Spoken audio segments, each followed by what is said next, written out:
Hello, everybody. Welcome. Look, everybody's coming in. It's awesome. I'm just going to get into it. My name's Justin Bourne. I'm your MC for this evening. We are the D20 Initiative, a group of Calgary theater and theater-adjacent folks who just want to play D&D in public. And it is my pleasure to welcome you to the D20 Initiative's Pages and Mages season. This is episode 7.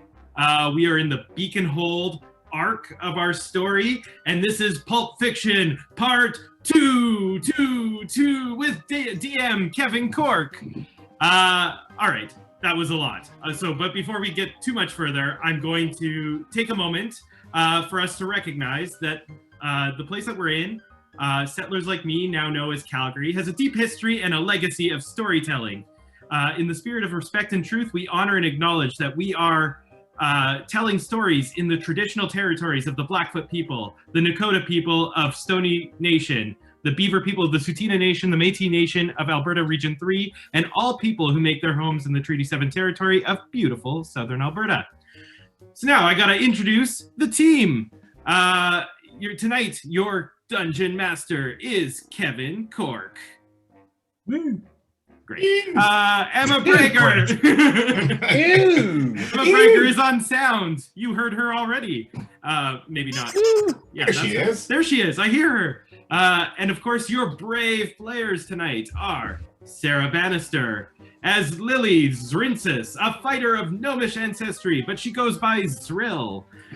Griffin Cork as Kyler Bibtek, a wizard with Halfling ancestry. You can call him whatever you want. Calvin De Silva as Ripley Creed, a cleric with human ancestry, and Curt Mckinstry as Titta Amakiir. He goes by Ant, a sorcerer, also with Gnomish ancestry. So now, you may be wondering what makes the D20 Initiative different from other live plays. Well, here, in our particular corner of the internet, there are times where we want you, the audience, to play with us and alter the fate of our party. You see, the world in which tonight's players are situated has become errant magic that sometimes affects them in unexpected ways. Sometimes a boon, sometimes a burden. This is where you come in. I will need 4 volunteers from the audience. Each volunteer will control when these magic effects are imposed on each of our heroes. So if you can just let me know in the chat if you would like to volunteer to be a part of that, controlling destinies or whatever. So yeah, let me know in the chat. I will tag you. So while we do that, while we're waiting for volunteers, let's do a little history. So back when we did this event in real life, we did it in Dickens Pub, Missy Dickens.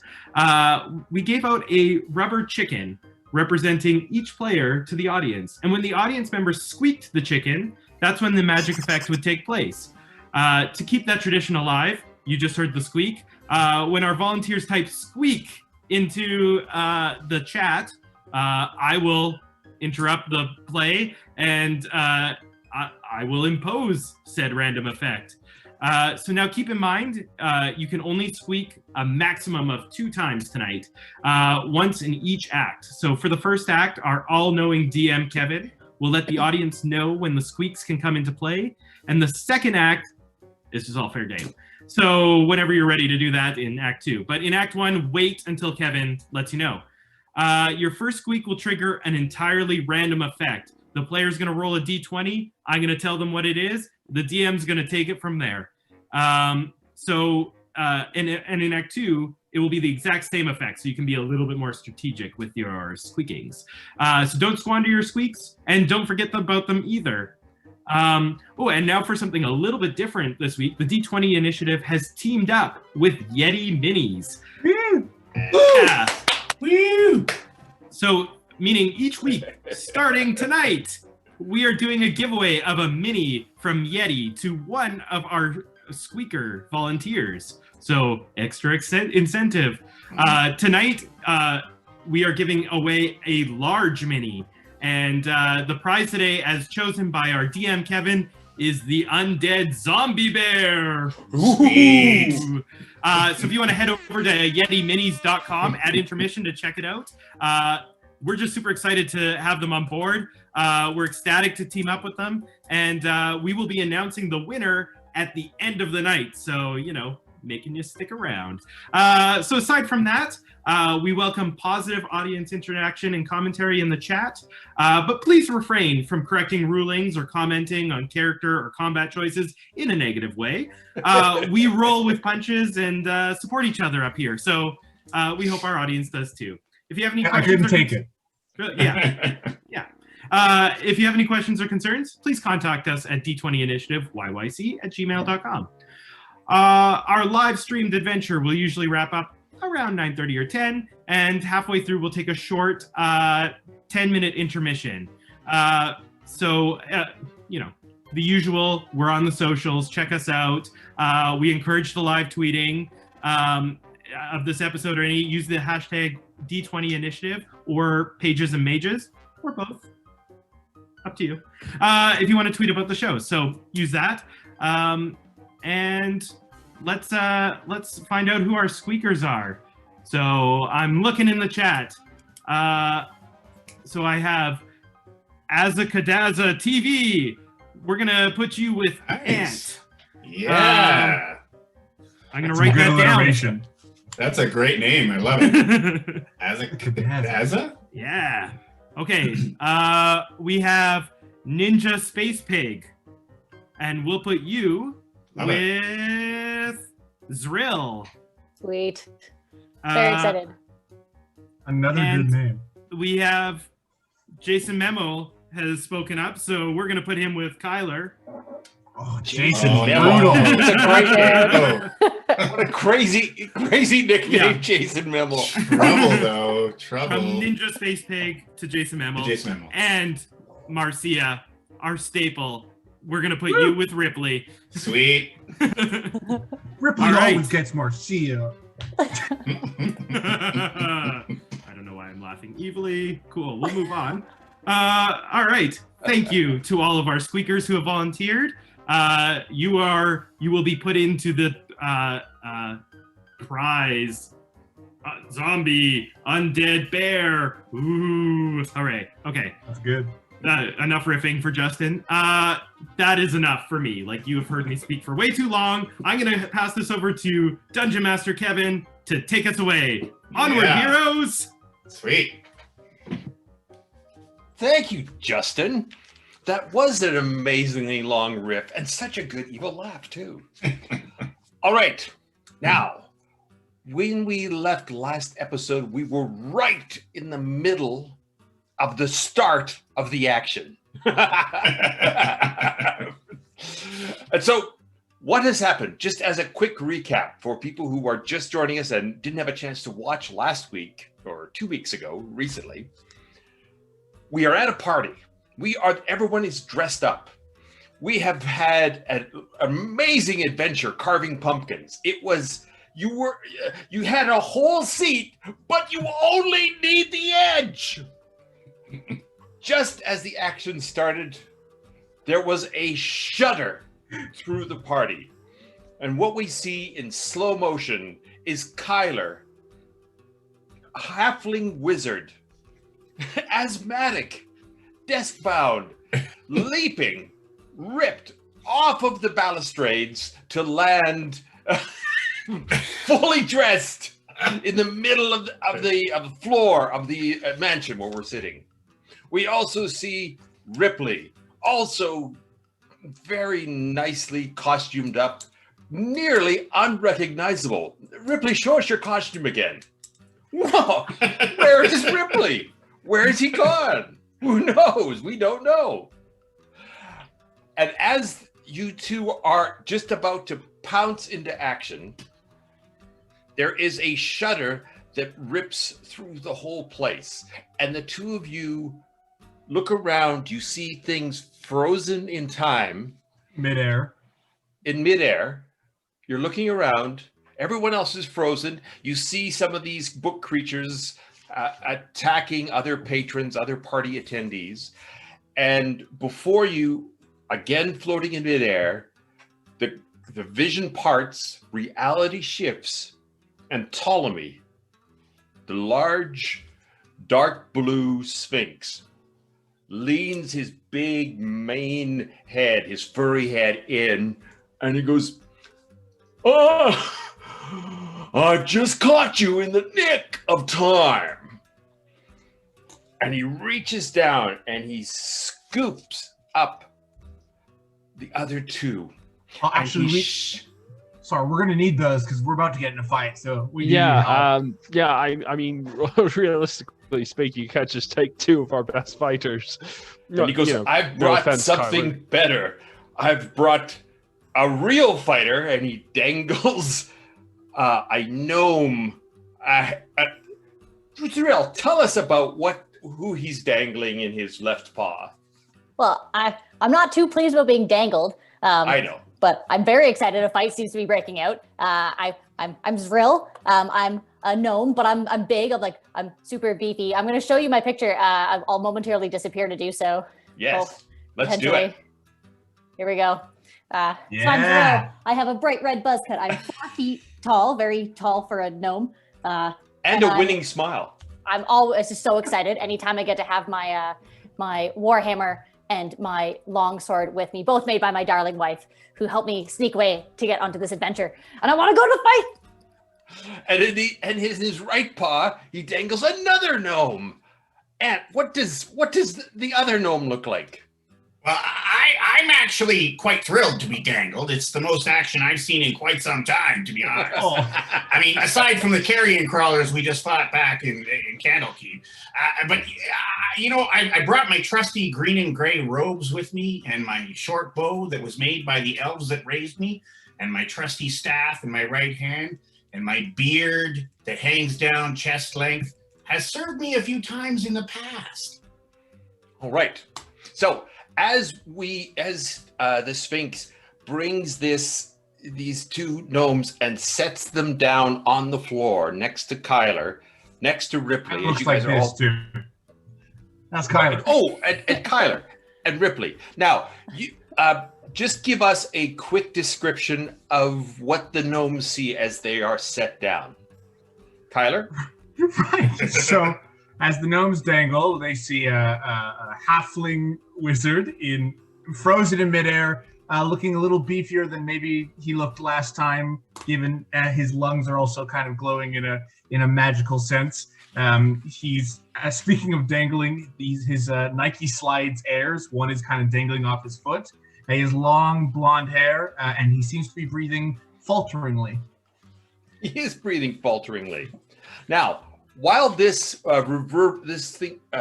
appearance of Ptolemy is reverberating through the bar, you are each going to have your bookmark triggered as well. So we're going to leap into it right at the start. So, Ripley, I'll get you to describe yourself and also your bookmark effect, and then we'll go back and do everyone else's bookmark effect so everyone can feel the power of what's been changing inside them. Ripley. Cool, perfect.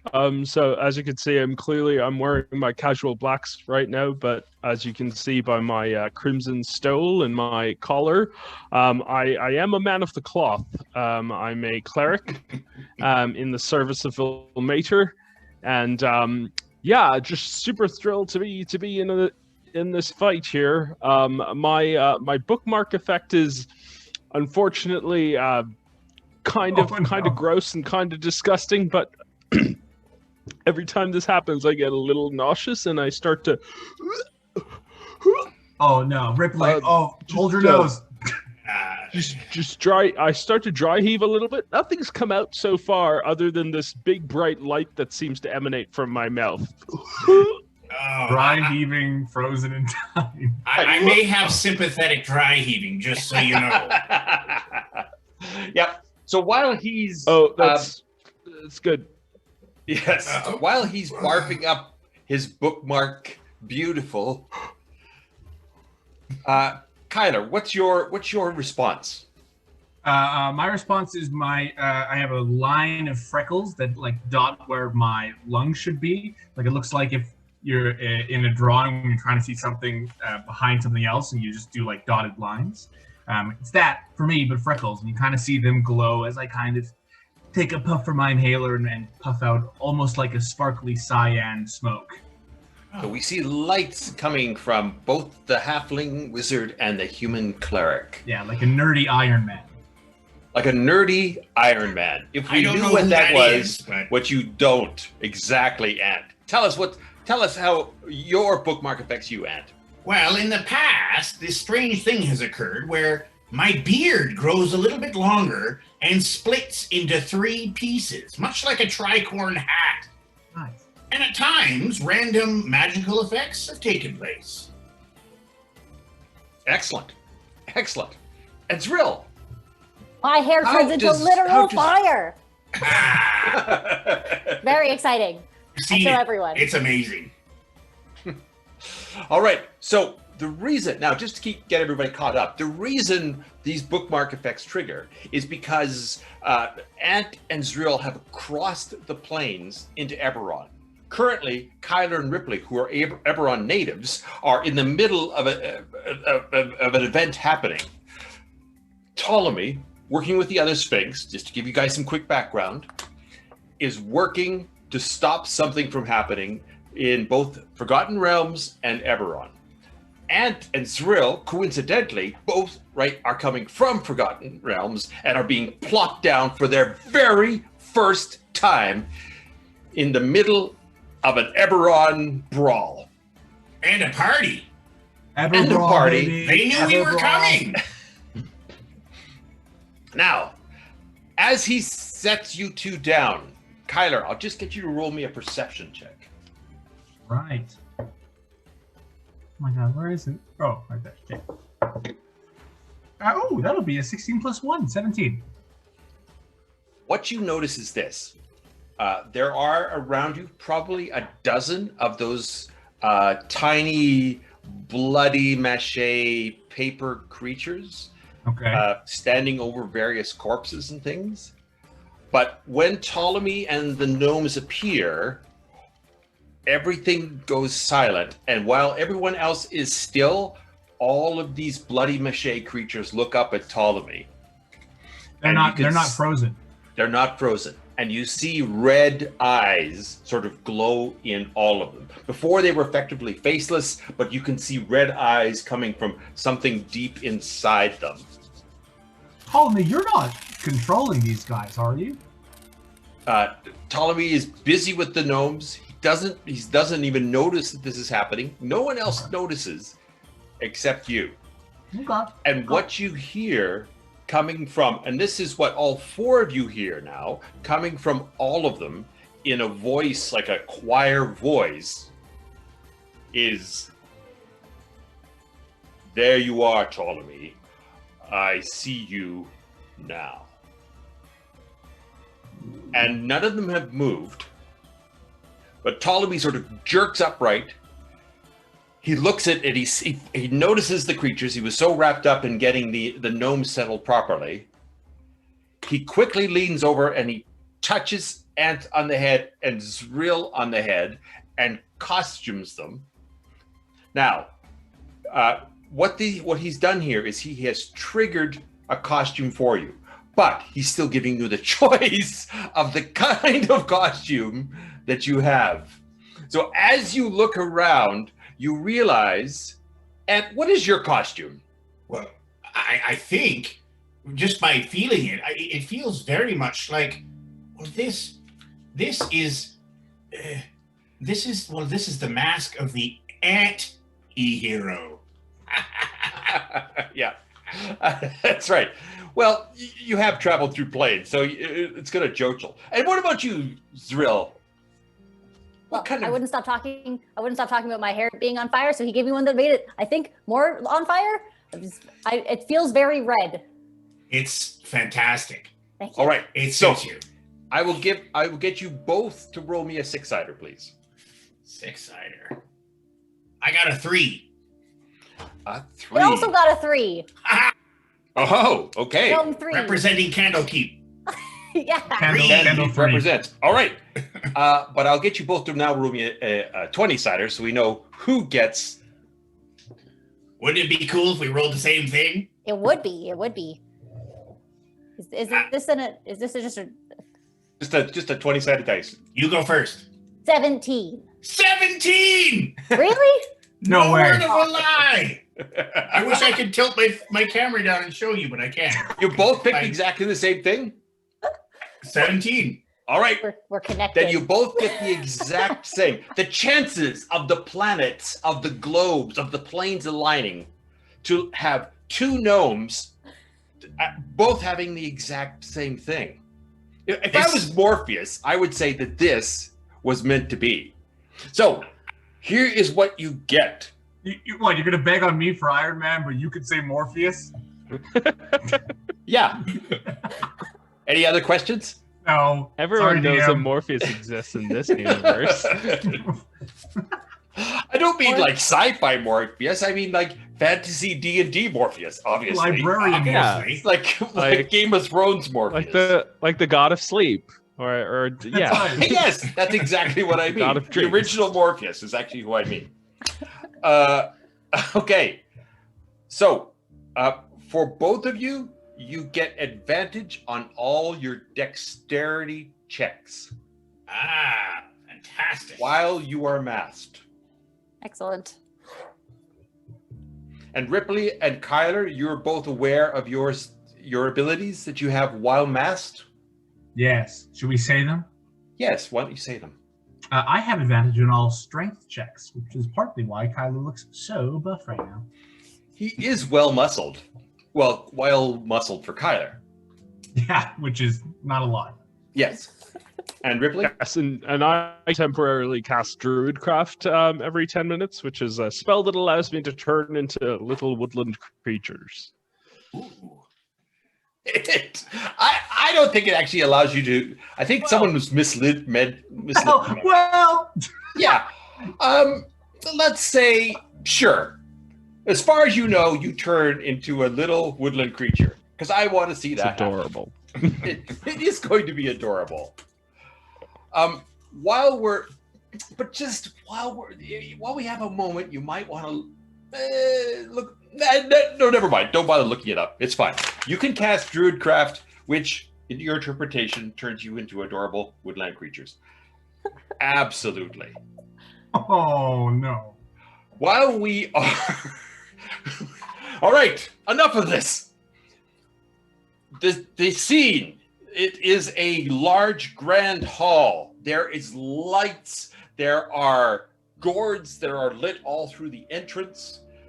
Kyler and Ripley have just leapt down onto the main floor.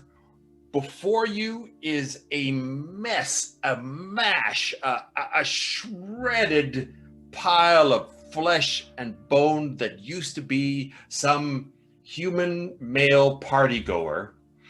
And as you watch, the book that he was holding, all of the pages have come out, have swamped this guy, have effectively chopped him up, and it rises up into a little 4-foot bloody paper mache creature that has these red eyes that slowly fade. And it lets out this weird kind of gurgling, high-pitched howl sound, and it lumbers towards you. Now, Kyler, Ripley, roll me dex checks, please. Interesting. Right. Very interesting. You don't Dex- want us to dex roll a checks? dex check Or dex saving throw. I'm sorry, and of course you can roll a dex check. Go ahead.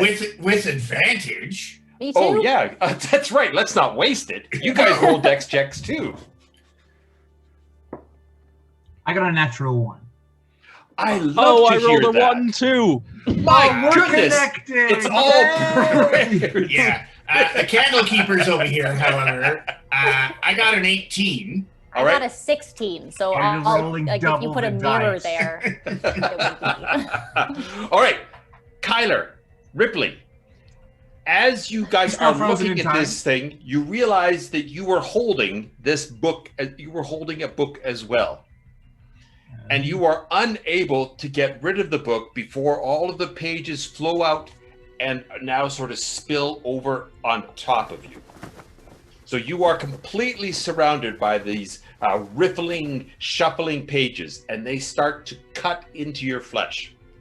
I will say that I'm currently midair with mine. If we're still frozen in time, or what's going on? You are falling. We are no longer frozen. You are in mid-action, and these things are flowing over you, and you can feel the bites of just like literally millions of paper cuts as this thing tries to take over your body. And now, with you two, Ant and Zrill, with your amazing dexterity checks, you step 1 foot to the side so these guys don't land on you.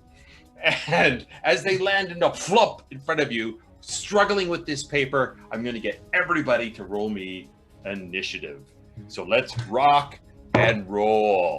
That's a 7 for Kyler. 6 for Zrill. 9 for Ant. It's a 6 for Ripley. 6. Oh, we tied now, Ripley. 6, 7, well, look at and that. 9. Now, let me ask this. I think technically initiative is a dex check. Is initiative a dex check? It may be, but it's not going to factor in this case. All right, I wanted them to go sooner. All right. So for our audience, we have officially started the squeaking opportunities. This is our first combat. They have all felt their bookmarks flow through them. They all have their masks. They're ready to rock and roll, and we are into it. That's one heck of an invitation to a party, I gotta say. When you drop in, when you crash a party, you crash a party. Crashing the party. All right. All right. But I just want to double check for your initiatives. You were rolling 20-siders, right? Not 10-siders? Okay, okay. I can't wait till you roll low, Kevin. Yeah. All right. So, all right.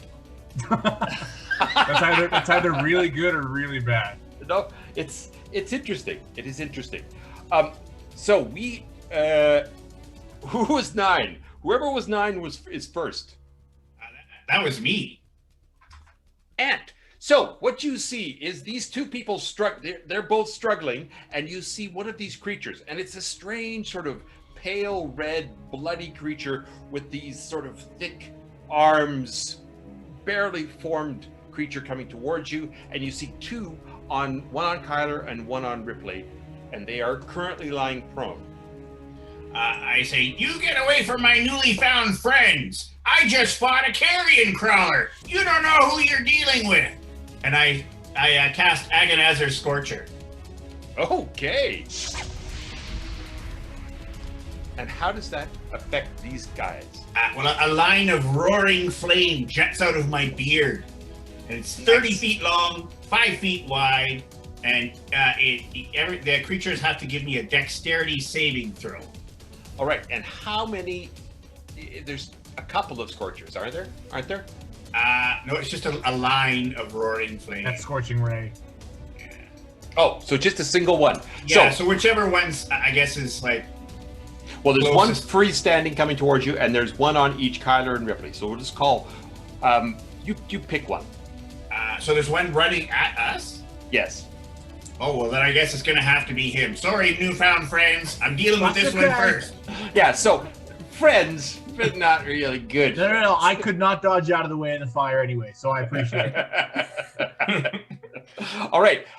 What are you going to call? Just give me a name to keep track of. Balthazar. All right. Balthazar. And Kyler, do you want to give me a short name? Mike. Mike. That's more like it. Ripley, what about yours? Oh boy. I love naming things that are smothering me. Let's call him Boy. Oh. All right, that's dancing on the edge of something. That's even shorter. Spelled B-U-O-Y. Like buoy. Yeah. Do you say buoy or do you say boy? I know Americans say Oh. buoy. I say we move on. Oh, it's gonna be that way, is it? All right, Mr. 9. Roll. Oh, they have to roll me a saving throw. You said. Yeah, What are it's a they saving? dexterity saving throw, DC 14 save. All right, the creature makes its saving. Oh no, it does not. Yes, it does. Sorry. Yes, it just Okay. makes it. Math right. is hard. Then it will take half damage, which will be 9 points of fire damage. Nice. 9 points of fire damage. So Gotcha. as you jet this flame into this little creature, tell me how it dies. It's like when something like flashes over, and Yep. it just becomes ash in the air and falters to the ground. So Balthazar is now ash, Nice job, Ant. And I high five him. Thanks. High newly five. christened, and no chance to fulfill his potential. All right. We're coming, newfound friends. Fear not. You get All right. there. We have 2 6s. Who has the higher dex of you 2 6s? I don't know. I rolled 7. So Kyle's yeah. probably next. Kyler rolled 7. I roll a 6. Okay, go ahead, Kyler. So am I able to move? You are currently grappled. Okay, I'll use my buff muscles and see if I can't get the heck out of there. Oh, all right. So you get an advantage on that grapple check or That's right. de-grapple check. I'm not even gonna. I'm just gonna see if I can just flex my way out. Yeah, good. Ooh, that'll be an 18. Okay, so you flex in and out, and you blow this thing off of you. Is that my action or is my turn over? It is not your action. You can All do right. an action. So I was gonna take one huge puff from his inhaler and Yeah. let out a giant cloud. And when the cloud clears, you see 4 buff Kylers, and I'm gonna cast Mirror Image. Nice. Yeah. And something else is about to happen. And we have a squeak for Uh-oh. Kyler. Perfect. I'm already. Kyler. I'm ready for you, Jason. There's 4 of me now. If you can please roll me a d20. So here's an interesting question. Since that happened in that moment when he created other copies of himself, That'll be a 2. With a 2, your hands grow strange suckers that excrete a sticky web-like substance. Perfect. Onward, heroes. We are the spider quadruplets, and we're all strong. yeah. So you have these big suckers on your hands. Yeah. Anyway, but that is my full action. So I'm just gonna hide in the other 3 of me. Right. So it's mirror image, so they're dancing around it, and it's hard for them to tell exactly who is who, right? Yeah. So when you attack, if you hit, I roll to see which of me you hit. Right. And meanwhile, you're going. Yeah, we're all just touching different surfaces. Right. Awesome. Which is very, very anti-pandemic. Zrill, between Ripley and Zrill, I assume Zrill has the better dex, but inform me. I have 15. I have a 11, so yeah. You don't have to say it that way, Ripley. You could say you have a solid 11. Yeah, you know. Yeah. You have other For everyone skills. else who has a 10, you are like better. But Exactly. for Zrill, you're not like better. I don't even need a 15, really. Yeah. Look at that winning Perfectly happy smile. with the You don't 11. even need, with that smile, you don't need a high dex. Zrill, you see you see 2 of these creatures right this minute. Now, I should also let you guys know that all around you is chaos and pandemonium. There are people dying. There are people fighting these things off. You see people running in all sorts of different directions. Right now, in front of you, with Kyler and Ripley, Kyler's just thrown this off. There's 4 of Kyler right now. There's 1 on top of Ripley. What would you like to do, Zrill? The one that left Kyler, is it like intact? Or is it like a bunch of paper? It is intact. Okay. I really want to help Ripley, but I don't want to hit him. with my hammer and my longsword. So I'm going to go after the mic. Excellent. You're done, Mike. I'm guessing I can get within melee range. You can. You practically land in melee range, or at least Sweet. melee range is landed on you. That's excellent. Okay, so I'm going to attack with my warhammer and then my longsword because I'm a dual wielder. That's where I put all my focus. Okay, so thank you, Emma. Oh, that's a 23 to hit with my warhammer. A 23, is it a natural 20? No, it's an 18. Okay. I'm just really proficient. That is very, I'm not trying to undersell the 23. The 23 is amazing. As a matter of fact, the room stops and everybody, even the creatures, all go, ooh. Mike, did you see that? He does that often. That's right. Yeah, Eberron can't handle what Forgotten Realms brings. It's very exciting when this happens. Doesn't happen all the time. Okay, so I hit really well, but I hit for 11 points of bludgeoning damage. Yeah. Tell me how you crush this paper mache monster. Well, holding in just my one hand because I've got my sword in the other. Yes. I swing it around and I just bring it straight down on top of their head, and it smushes them into a mash of paper mache and goes, and it sprays all 4 Kylers with paper mache goop. I still think somehow it's my web hands. Oh, I'm Right. figuring it out, you guys. Yeah, and also now you have a bunch of bits of paper all stuck to your various suckers. Perfect. Yeah. All right, so you can. The other creature is close enough. You can swing with your other sword to this other one. Ripley, duck. That's a 16 to hit. That is a hit. Excellent. And that's going to be for 8 points of slashing damage. 8 points of slashing damage. So this gnome comes appearing out of the sky with her hair on fire, and she immediately, one hand, clumps this one back into a phone book and slices this one into bits and pieces. Ooh. And there's a slight Ripley, do you remember when I was about to punch them? We are Yeah, it would have been cool. out of immediate combat. What? Guys, did you see that? Did you see that? Guys, that was so cool. Guys, did you? Ant, that's the best I've ever done. This is the best party I've been to. Oh, we should go back here. Now, all around you, you see other fights going on. There's a couple over here fighting against 3 of them. There is one, you can see that he has formed. There is some sort of weirdness behind him. There's 2 or 3 heading up the stairs. There is a young woman fending off 2 of them off to the left-hand side. So you have a choice of 4 different places where you can go. What do you want to do? Can I do a quick perception check for Ripley's parents? Yeah, I was just going to say, I'd like to check in on my mom and dad. All right, roll me a perception, and you can have advantage because you're both going to do that. Oh, hold on. Who's doing the roll? Actually, we'll get Ripley to do his the roll. parents. Yeah. Perfect. Oh boy, that's that's not great. It's a 6. Oh. It's a 6.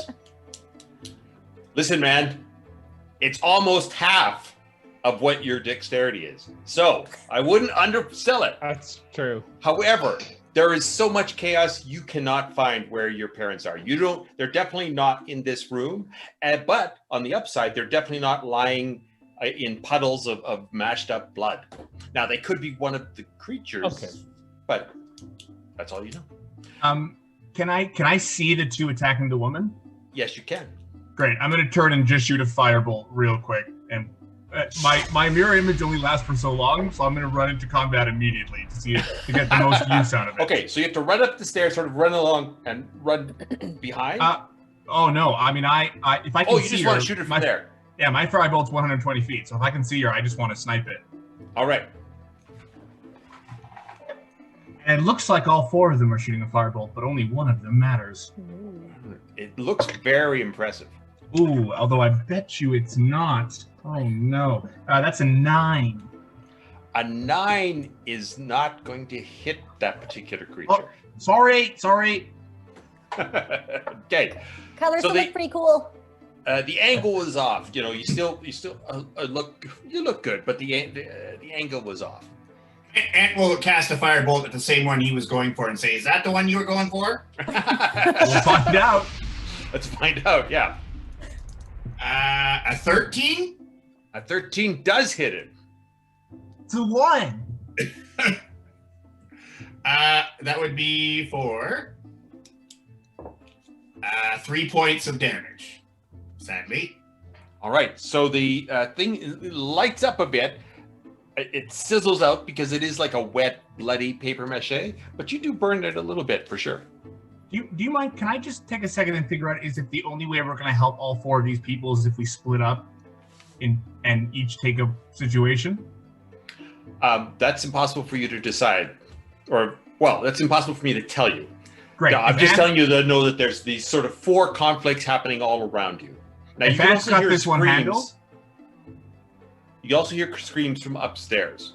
Yeah, I'm gonna go find another conflict and deal with that. If Ant's going to firebolt this one. I say, Kyler, I don't want to steal your thunder. I don't know who I'm supposed to be attacking. So if I can deal with these guys, then you go deal with other folks that you know that need to be dealt with.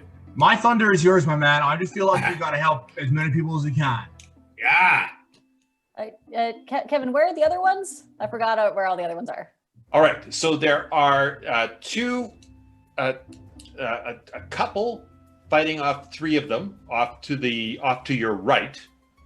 Right in front of you, you see a transformation starting. You're starting to see what's happened is this thing has shredded. You see the skeletal bones and things merging into this thing, and it gets a little bit bigger.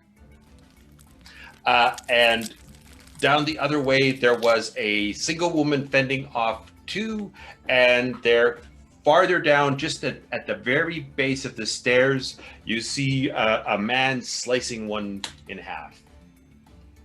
Can I attack the one right in front of us that's trying to form? Yes, you can. Okay, Warhammer it is.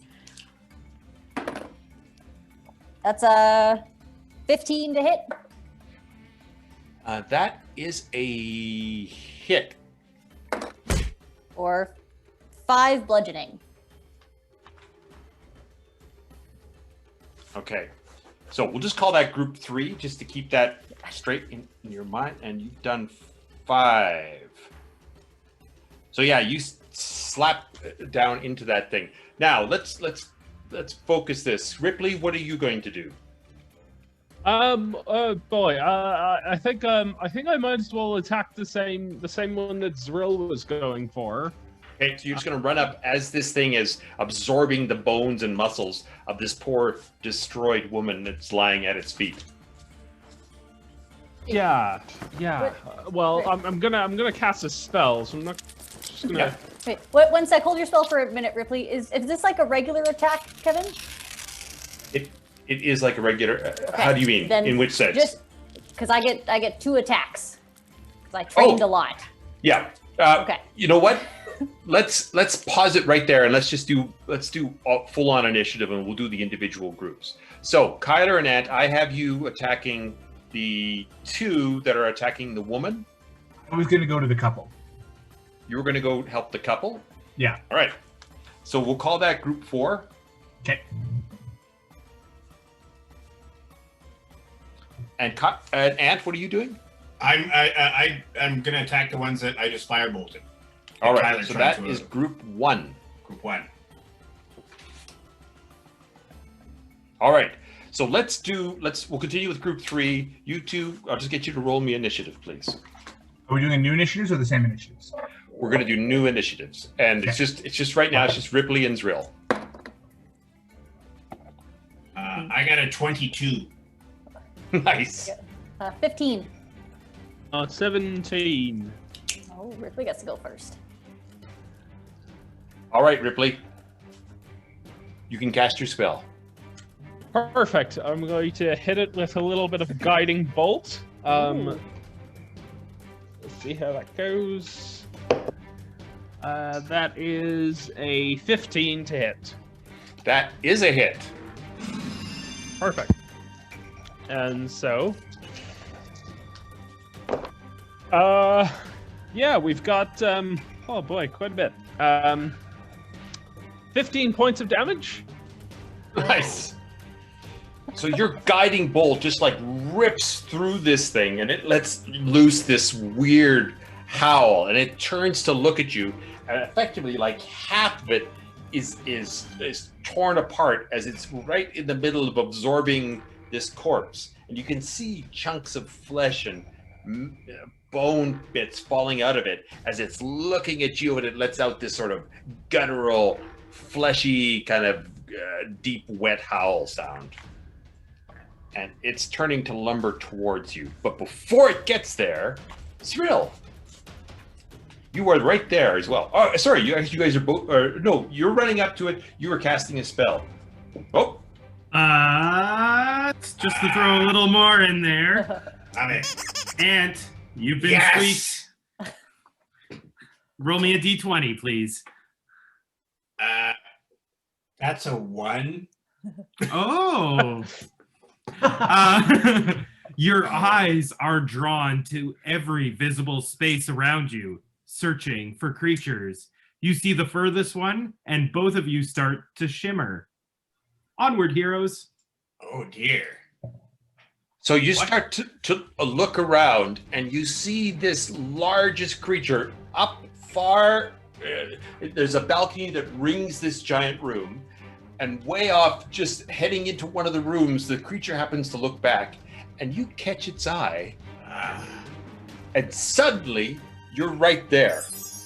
Oh, you're Now- mine! No, it's been transported to where you are. Oh, It's you're like, still mine! So it's this larger pulp creature, and Kyler, it's standing right beside you, Oh, jeez. and right beside you, Ripley, because you two are still in the thing. It's right in the base. It's in the main floor hallway, and you are way up in the top corner now. The person you are helping is still down on the main floor. You're up on the second floor. Is there anything near me? Or am I just alone? You are standing at a doorway, an open door. So let me go right back to finish off Zrill, and then we will jump to Kyler, and then we will deal with you. Great. Zrill.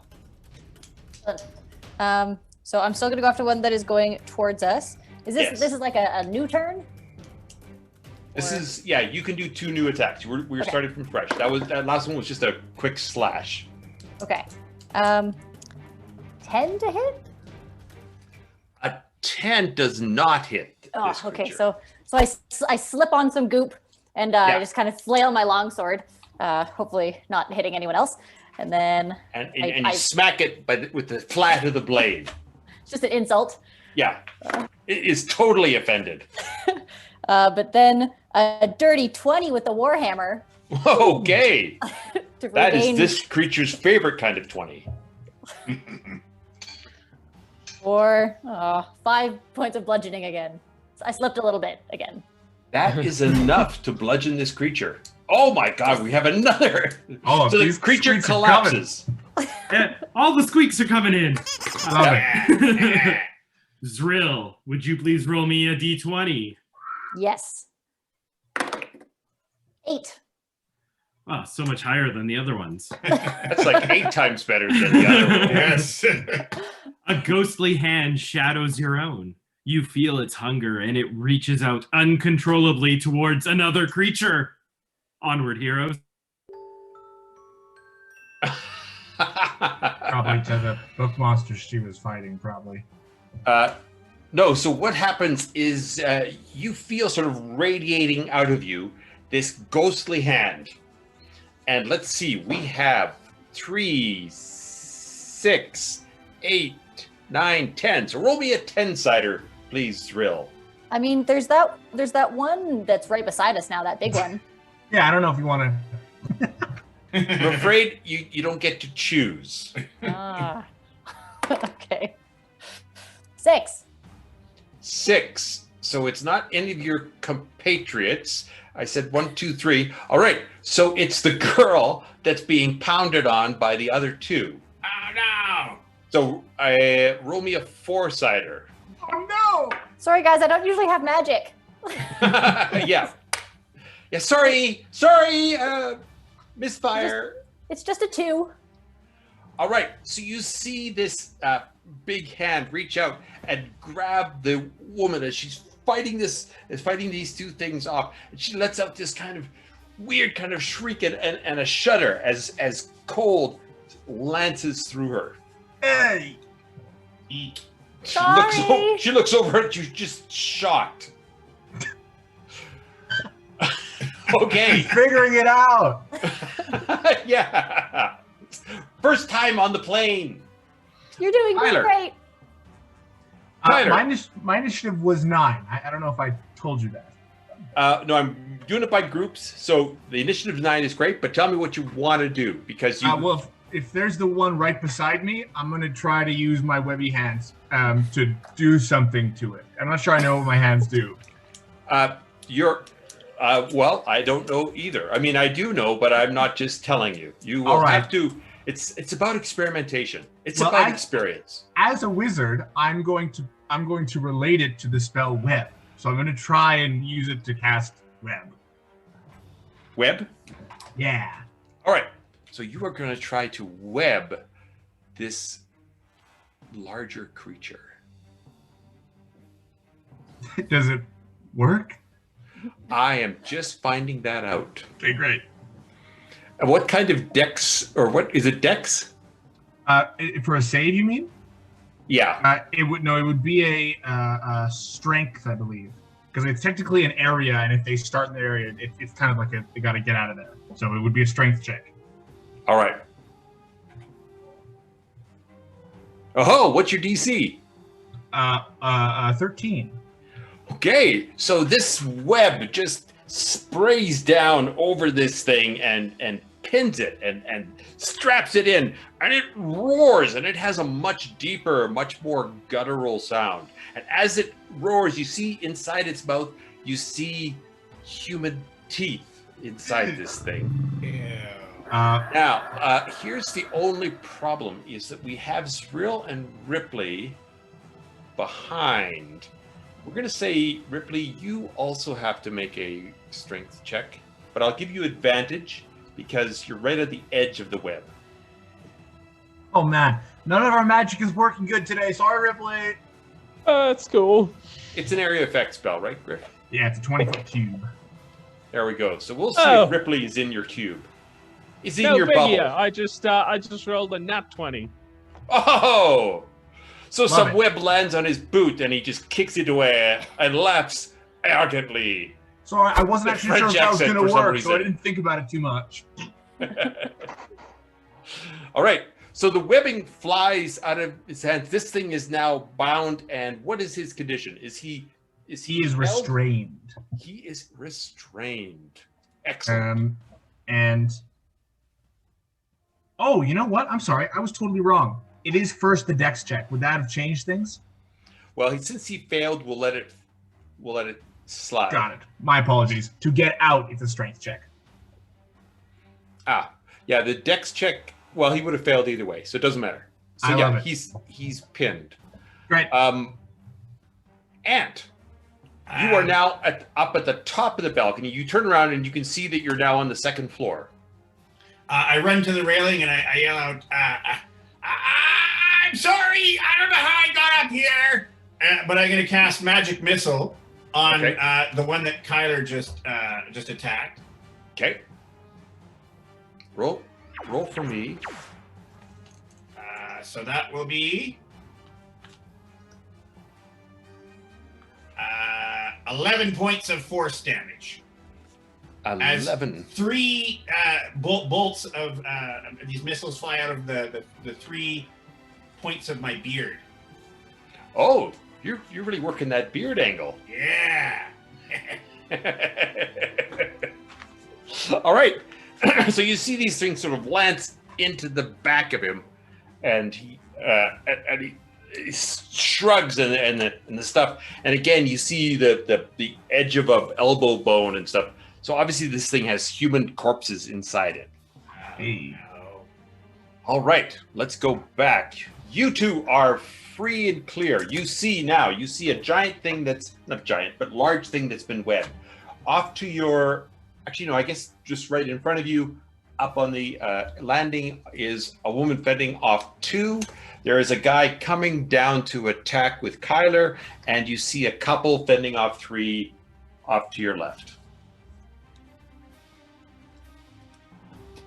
Ripley, I think you rolled higher than me last time, so I think you'd get to go. Sure. Okay. Maybe I'll attack the one on my left. I should ask, does anyone need healing? Like, do I see anyone like in considerable pain on the floor or anything of that sort? Both the woman trying to fend off 2 and the guy that is coming down to join Kyler are both they've both definitely been hurt, but they're both functioning. Like they're moving okay. You can tell that they're cut up and bleeding. The guy specifically has a ton of like a whole bunch of little cuts all over his body. So he's very bloody, but he's not I won't say fine, but he's walking. Okay. Maybe I'll assist the guy then. You said he was coming to fight with Kyler or to... Seems to be. Either that or he's going to hit Kyler. One of the two. Oh. All right. All I'm saying is that he's walking down towards Kyler. You don't know what his intentions are. But he did just fight off one of the creatures.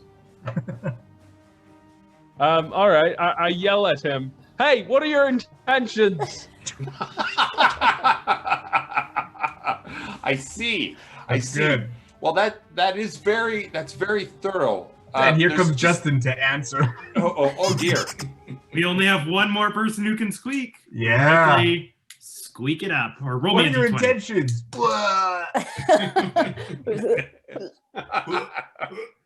I rolled an 11. Oh, so high. Keeps getting higher. Ripley, a gust of warm air flows out from you in all directions, and your hair looks flawless. Onward, heroes. Even he get his hair like that? All right, so Amazing. as he goes, hey, this huge gust of wind comes billowing out of this thing, and Kyler and the guy and the creature all have to make a strength saving throws. Ooh. Kyler's forte. Except, is it strength? Do I get advantage on strength checks or strength saving throws? I'll give you advantage on strength checks too, Awesome. or strength saving throws as well. Oh no, it's my mask. Okay, great. Oh yeah. Yeah. That's only an 11 for old Kai. What is your DC, you rip? Better than that. My DC. Yeah, it's probably better than 11, but so it's an 8 plus your proficiency plus your bonus wisdom bonus. Wait, sorry,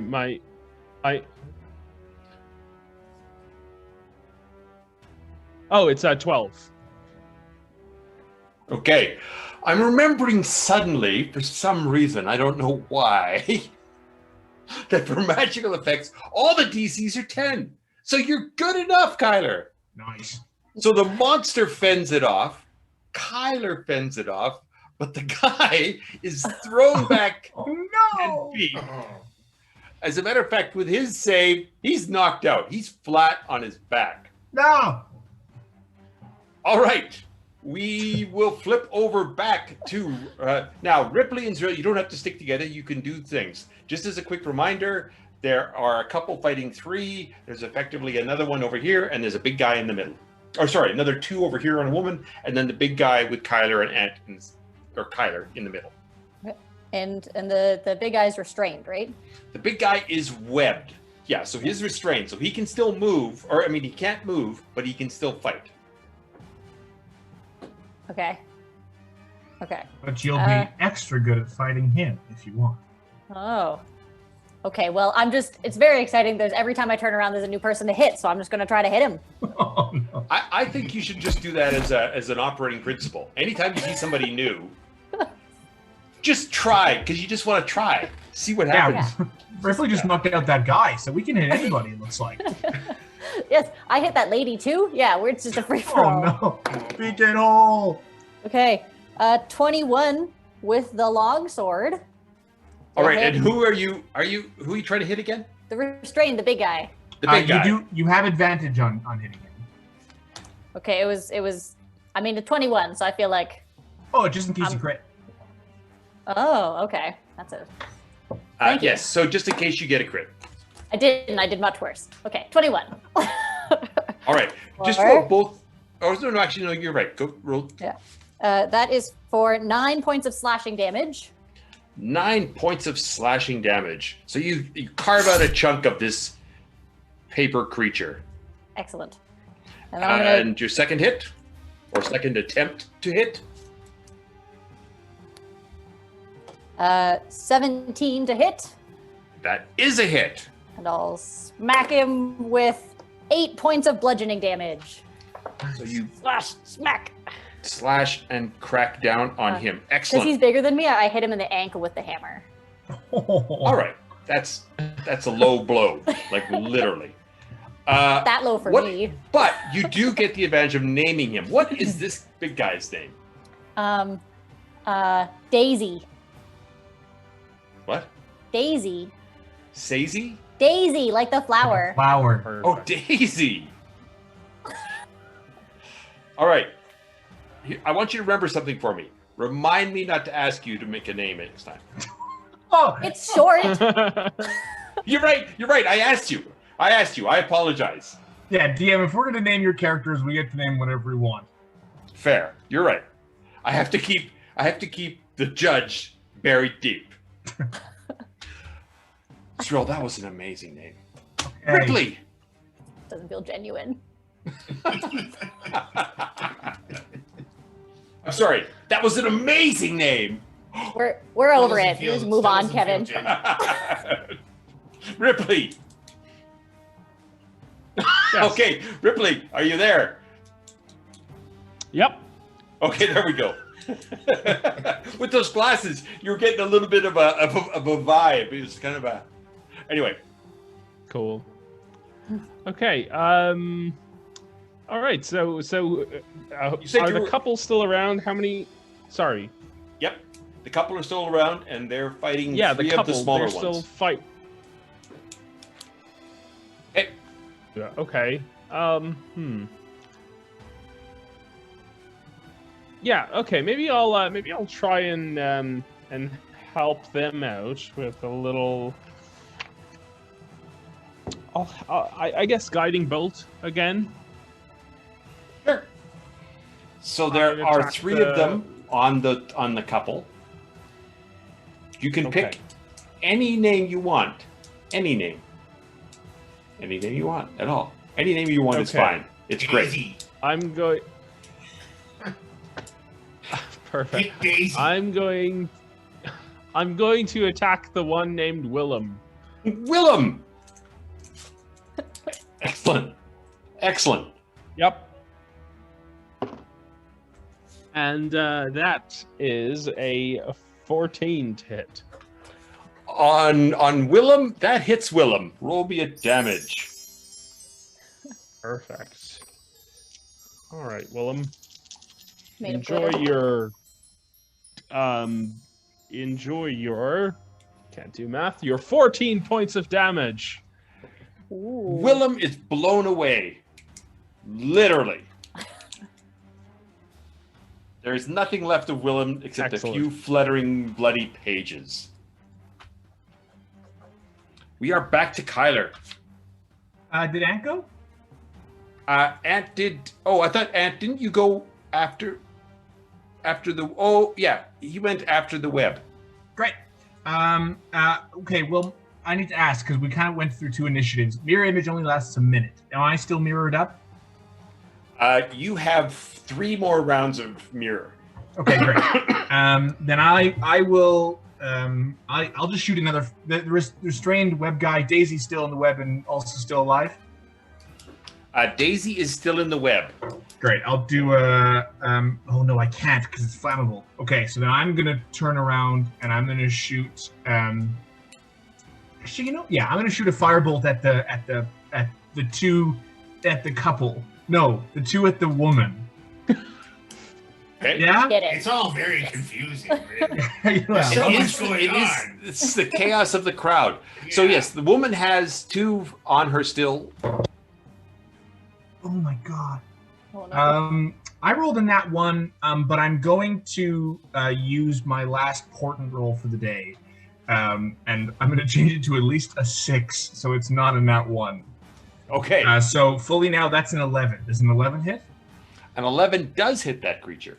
Sweet. So I'm gonna shoot the firebolt. And I'm gonna see it kind of going towards the woman and go, oh! Inhale from the inhaler and just blow the firebolt like just to the creature. Amazing. And that'll be 4 fire damage.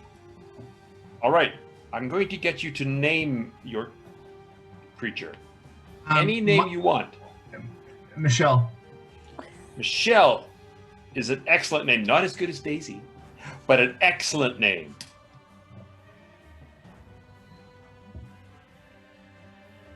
And I don't have any bonus actions. Yeah. You said there was a door behind me. Is it open? It is open, yes. What do I see? You see 3 desks and 2 work tables. And you also see a giant ace. So an ace is a robotic creature, not giant, large. This particular one, just think of a Warforged, but this was an 8-armed one. However, it is slumped across the desk with arms scattered sort of all over the place. And it's got paper wedged in various places. But no other individuals in that room? No other individuals in the room. You see 3 desks, 2 work tables. It's dark. You're a bookish kind of person. This is a book publishing room. Yes. Looks familiar. It does. How high up am I on this balcony? How high up are you? Yeah, it's the second floor, but it's a fairly grand room, so you're probably 20 feet from the floor. Okay.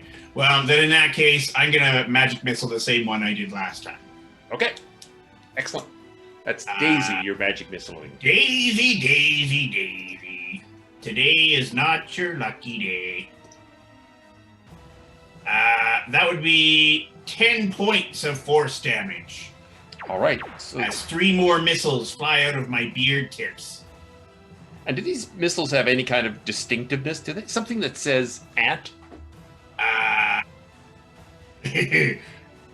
Yeah, they look like little mini beards. Okay. Little mini beards flying little out. Mini beards that come flying out of my big beard. All right. We are back. That's so great. Ripley. Reverse comments. Yes.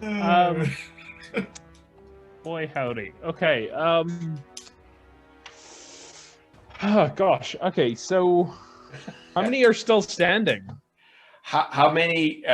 If you count the 3 of you, there's about 11 still standing. If you're counting just the monster types, there are 2, 3, and 1 big one. So 6. Okay. DM, I will just remind you that whenever I cast a spell, you can decide whether or not you want me to roll to see if the wild magic kicks in. Just putting it out there. I totally want the wild magic to kick in. I forgot you were that kind of sorcerer. Yes. I would like you to roll. Okay, why don't we say this? You pick a number, and if I roll that number, then I have to roll on the wild magic surge table. Okay. Let's say this particular number is 11, because that seems to be the theme number for today. All right, here we go. No, I rolled a 6. A 6. All right. Sorry, Ripley. I interrupted you. Yes. No. Can I? Yeah. So what's the big one doing currently? The big one is turning around to looks like pound on Kyler. Has he broken free of his webs? He has not broken free of his web, but he's going to swing. Now, Kyler, you're still right there, right? Yes, and he has disadvantage while restrained. All right. Okay. He gets a 16 with his first hit. Very well then. Yeah, I let me think. just... Oh, sorry, you guys. Ripley, you can see him pounding on Kyler. Kyler, we'll resolve that in just a second. Sure. Okay, so I'm gonna attack the big one then, and you know I'm gonna use guiding bolt one more time, because I'm really trying to get that secondary effect for it, where I get my advantage. You have on the following advantage. roll. So hopefully he Ripley. survives this guiding roll. Hopefully he survives. I do. Me too. Okay, great. Me too. Yeah, you know, just to make things interesting. Okay. Here. Okay, we've got a 19 to hit. A 19 is a hit.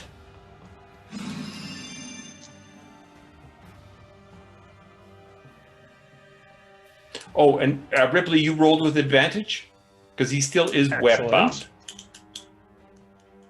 I did. Okay. Oh, okay. Yeah, I did roll with advantage. All right, so he's going to do.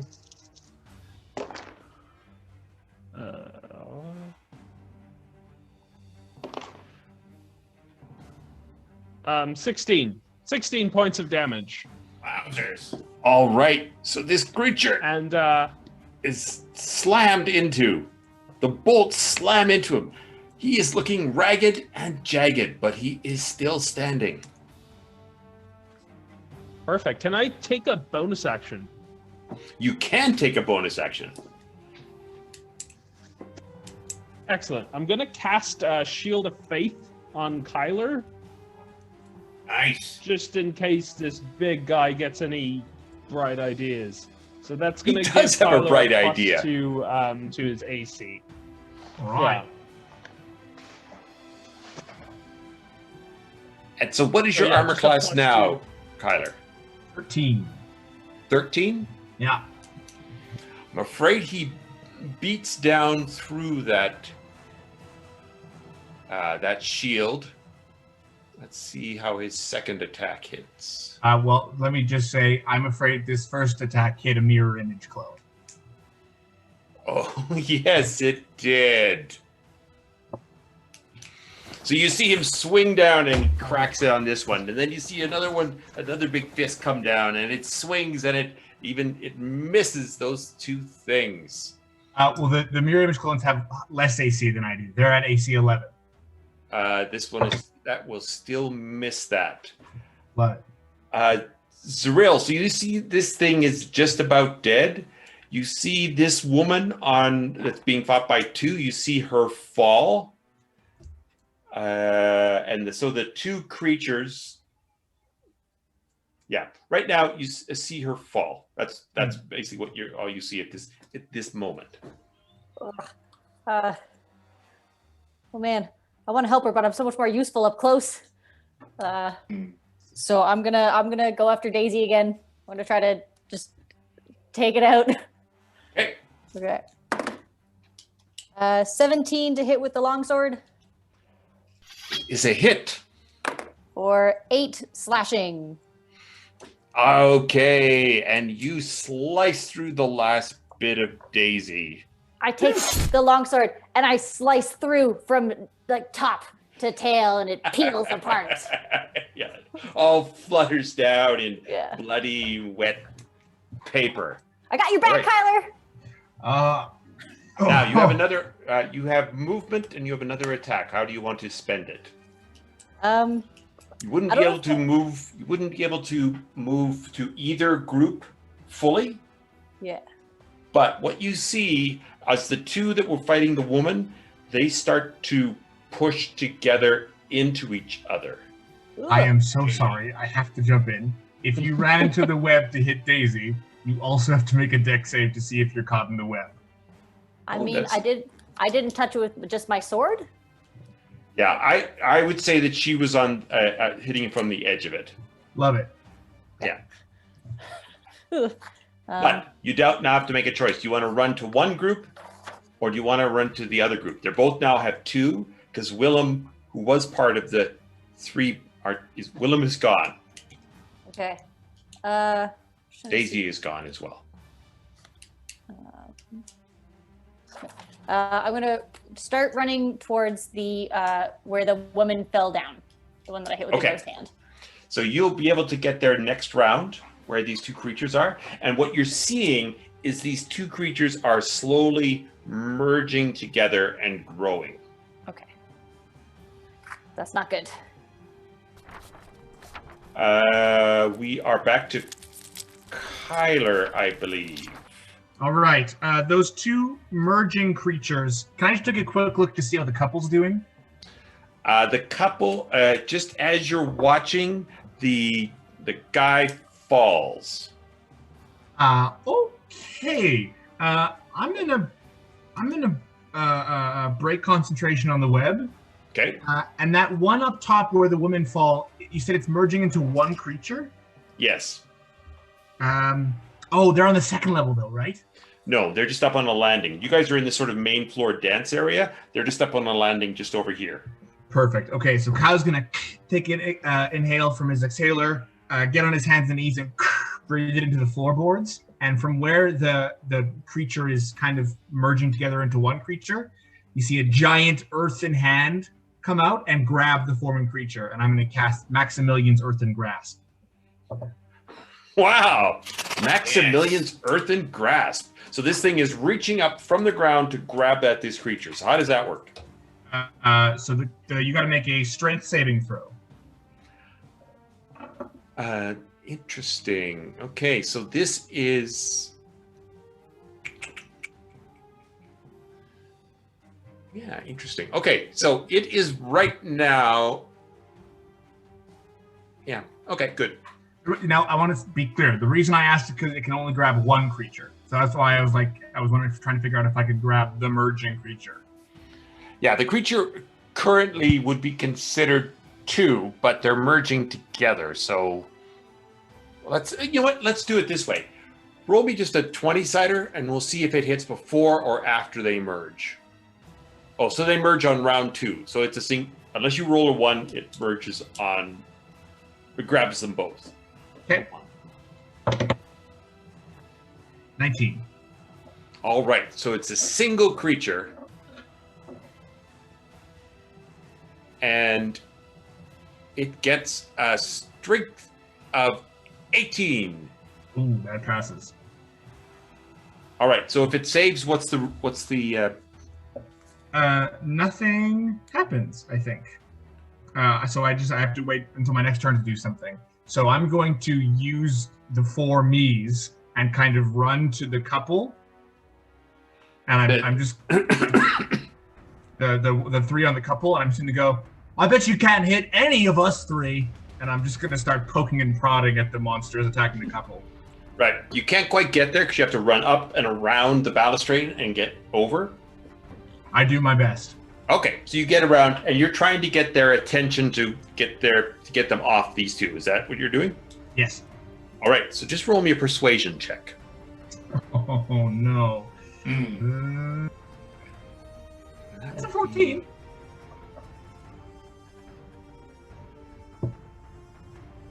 All right, so yeah, that works. One of them falls for your teasing and taunting and starts to head towards you. Good enough. Okay. Ant. So There's some up on the second balcony, second level balcony with me, like are close to me. There are none visible. What you see are there's a set of stairs at the opposite end going down. You see 2 doors and 3 doors, one of which you've just looked in. And right now there's no one around you. And you said the creature that was becoming one has in fact become one creature now? Although that is technically, it would be almost right below you, so you can't see that happening. Okay. Is there any creatures that I can see at this point that I can? You would be able to see the one coming towards Kyler, or has broken off from the couple and is walking down the hall. You can't see Kyler either, but you can see him walking towards. All right. I'm gonna firebolt him. All right. Oh yeah, that's a 25 to hit. Is that a crit? No, it was a 19. Ooh, you're pretty good at firebolting. Yes, I am. Okay. However, it's only 3 points of fire damage. I'm So let's very just say- precise. Yeah, yes. Your bark is much worse than your bite. But what does happen is that the 3 little points of my beard, they all kind of like braid together. So they all come to a point, and then the firebolt comes out of that. Man, I have beard envy. Yeah. And what damage did you do? 3? 3. And what's the damage of that creature's name? Damaged creature's name. Barnabas. Okay. All names are good names. Yeah. Barnabas takes 3 damage. All right. Zrill. Okay. You said I'm gonna be able to get to that merged one, right? Yes, you are. And it's turned now into a bigger one of these things. Okay. I got a spell for the first time, and I'm very excited. But I can do a lot more if I just get close. So You rock that spell, Zrill. okay. I'm gonna try to hit it with Eldritch Blast. Yes. Nice. I haven't had I just roll, right? It's a roll to hit with your magical adjustment instead of your strength adjustment. Yeah. Okay. 17. So that's a 21 to hit, I think. You hit it. Yeah. I'm gonna do not that one. Oh wait. No, it's a 10, right? One's so confusing. The 10-sided die has a 0. Is that a 0? That's a or 10. That'd Okay, be 10. Yes. 10 points of force damage. Yes. And then I Okay, sprint the rest of the way. That's good. That's good. You rocking. Okay. Yeah. And did you see me? And I did magic. And better than me, even. Yeah. Yep. And what is the name of this creature that you've magicked? Oh, why do I keep forgetting about this part? Oh no. Do you want to go with Daisy? I like that name. We smush Daisy. We'll go with Marigold, since you like my Okay. floral name so much. I love marigolds. All right, Ripley. Okay, so we've got... Is Marigold still standing? Marigold is still standing. Okay. It is. It's been Eldritch Blast to the maximum of Eldritch Blast ability, but it's taken it. Sorry, is the big one still alive? A new big one has formed. Her Yeah. name is Marigold. I sliced Daisy in half, and now we're going after Marigold. Okay. All right. Well, let's see. And there's 2 smaller ones left on the other side. Off to your, Yes, what would be okay. your left. Actually, you know what? Yeah, maybe I'll go after the smaller ones. Okay, and one's I'm gonna- coming after Kyler, and one is fighting a woman by herself on the other side there. her husband or partner lies at the side on the floor. Okay, I'm gonna go for the one that's trying to attack the woman then. All right. And I'm going to do I'm gonna cast Spiritual Weapon, just to switch it up here, and yeah, I'm going to essentially create a floating flaming sword. Nice. That I kind of send towards the one that's about to attack the woman, and it slashes at this creature. So that is a 15 to hit. A 15 is a hit to that creature. Perfect. And that is going to be a... Oh, rolled the wrong dice. Give me a second here.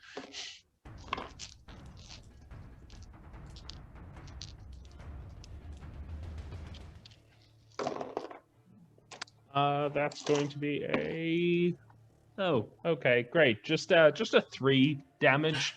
It's getting like peppered. But as a bonus action, Yes. I'm going to move the sword and hit the other smaller creature. Nice. Can you use a spiritual weapon Perfect. as an attack and a bonus action? Don't Casting think spiritual so. weapon is a bonus action. Yeah. Oh. Okay. Well then, never mind. It looks great, Ripley. It looks killer. I like that it's on fire. It's a very impressive looking weapon. That's all that matters. Right. And So it's you still have an Mostly action. intimidation. So do you want to take an action of Yeah. any kind? Oh yeah, okay, I see what you mean there. Okay, so in that case, maybe I'll use Guiding Bolt on the other one. On the I'm other afraid you smaller can't one. use a guiding bolt. Oh wait, is the guiding bolt a cantrip? No. No. Yeah. Nope, can't use but a I'm full- using...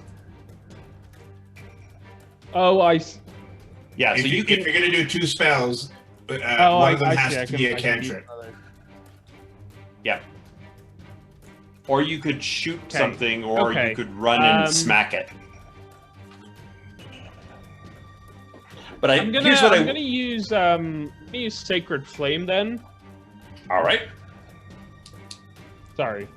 Yeah, Sacred Flame, which is a little cantrip. And Indeed. it is a 15 to hit again. It's still a hit. Perfect. And that is 6 points of damage. Your sacred flame outflamed your spiritual weapon. So that's 9 total, right?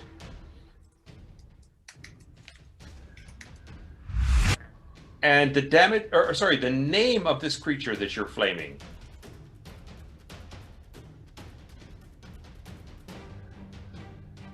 His Ripley? name is Brendan. Brendan and Barnabas are they're The brothers. name of the creature that I hit with Sacred Flame is Brendan. All right.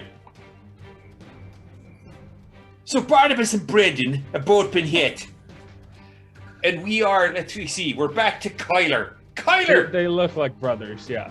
See, Brendan's stumbling towards you. Or maybe it's Barnabas. I've lost track of who's I going think towards Barnabas is near Kyler. you. Yes, Barnabas. I'm going to use my action to just see if my earthen hand can re-grab that big creature. So make me another strength save. Oh, yes.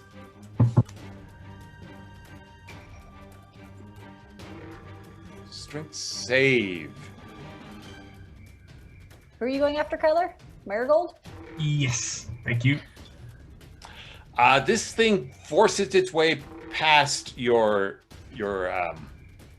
earthen thing. All right, then I'm just going to stand with my 2 clones. It's my last round of getting to use my 2 clones, so I'm just going to stand and watch Barnabas and go, "Ah!" Okay, excellent. Zrill, did we do you? We didn't do you. Go ahead. I used Eldritch Blast Oh, that's right. I'm Wasn't sorry. that You this did turn? do Eldritch Blast. Yeah, I think we're I was into- expecting we're the double hit. Then we over to Ant. Ant. Yes. Barnabas, I'm gonna. I reach out with my mind, and I latch onto his mind, and I say, I don't think you got the picture. You're not welcome at this party. You didn't show your invitation. And in the spirit of Tasha's Cauldron of Everything just being released, Oh, I see. I am going to cast Tasha's Mind Whip. Tasha's Mind Whip. Okay, so what kind of saving throw is that? So it's an intelligence saving throw. All right. And if it fails, It will What? take 3d6 psychic damage, and it can't take a reaction until the end of its next turn. Moreover, on its next turn, it must choose whether it gets a move, an action, or a bonus action. It gets only one of the three. all right. So it got a -2. Okay. Well, that says a lot about their intelligence. Mhm. He probably didn't even understand what I said to him. Right. But you can roll the damage. Yeah, it will be 13 points of psychic damage. All right. It lances in, and it's caught in agony of indecision. Yeah. All right, we are back to Zrill now for sure. I'm now close to Marigold, so I'm gonna You try are to close to Marigold. hit it twice. Start with the sword.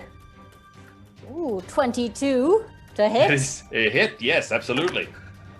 for 9 slashing damage, 9. All right.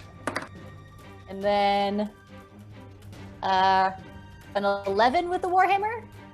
11 does not hit it. Oh, Does not hit I- Marigold. I hit the railing by accident. Got Yes. too excited about the sword. All right, Kyler.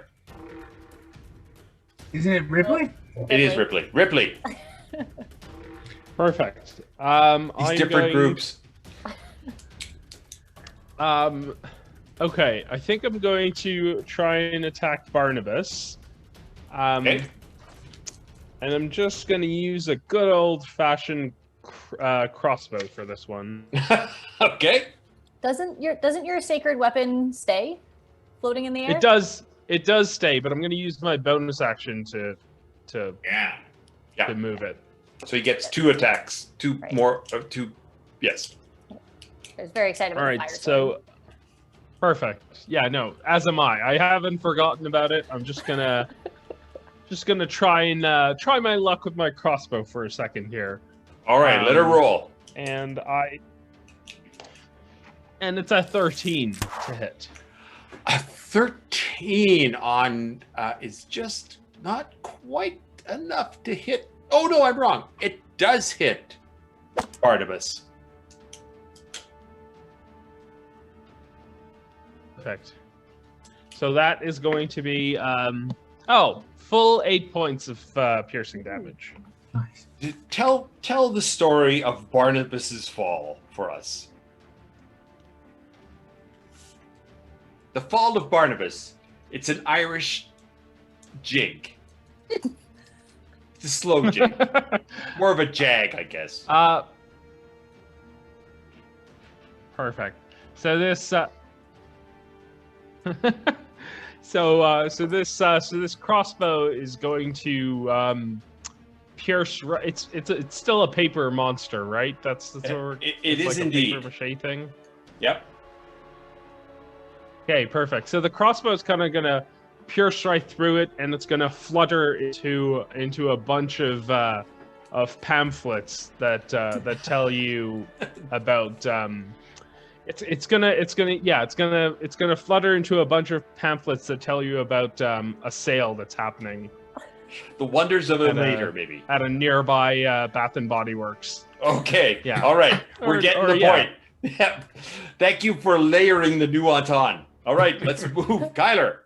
Yeah. Now we No. have Brendan and Marigold, and that is Wait, no, it. he gets his flaming sword, doesn't he? Oh, right. You Yeah, got your spiritual weapon. Sorry, I was gonna I was going to use my my bonus action to move my spiritual weapon and attack Brendan, who's still alive. Yes, he is indeed. You just have to roll it. Perfect. And so that's going to be a...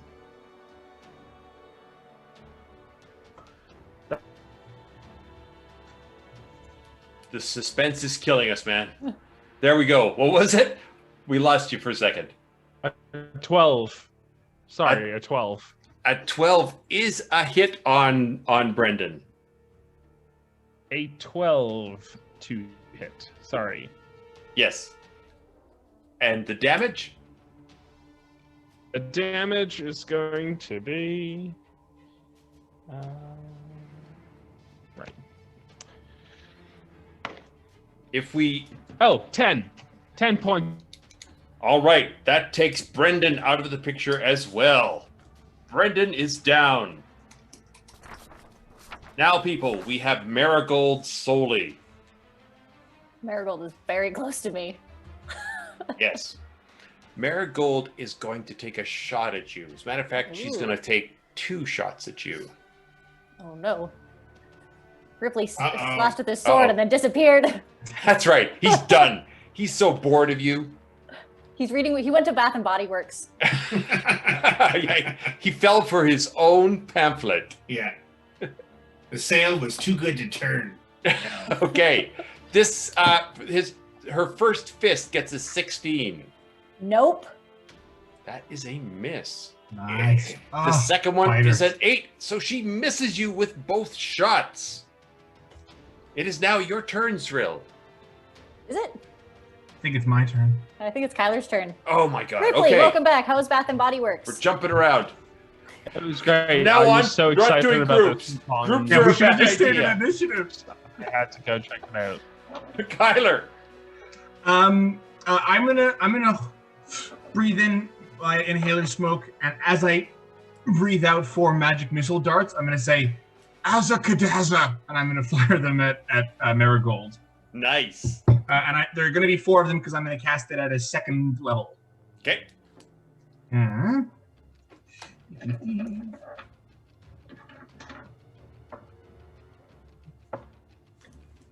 D7. Oh my god.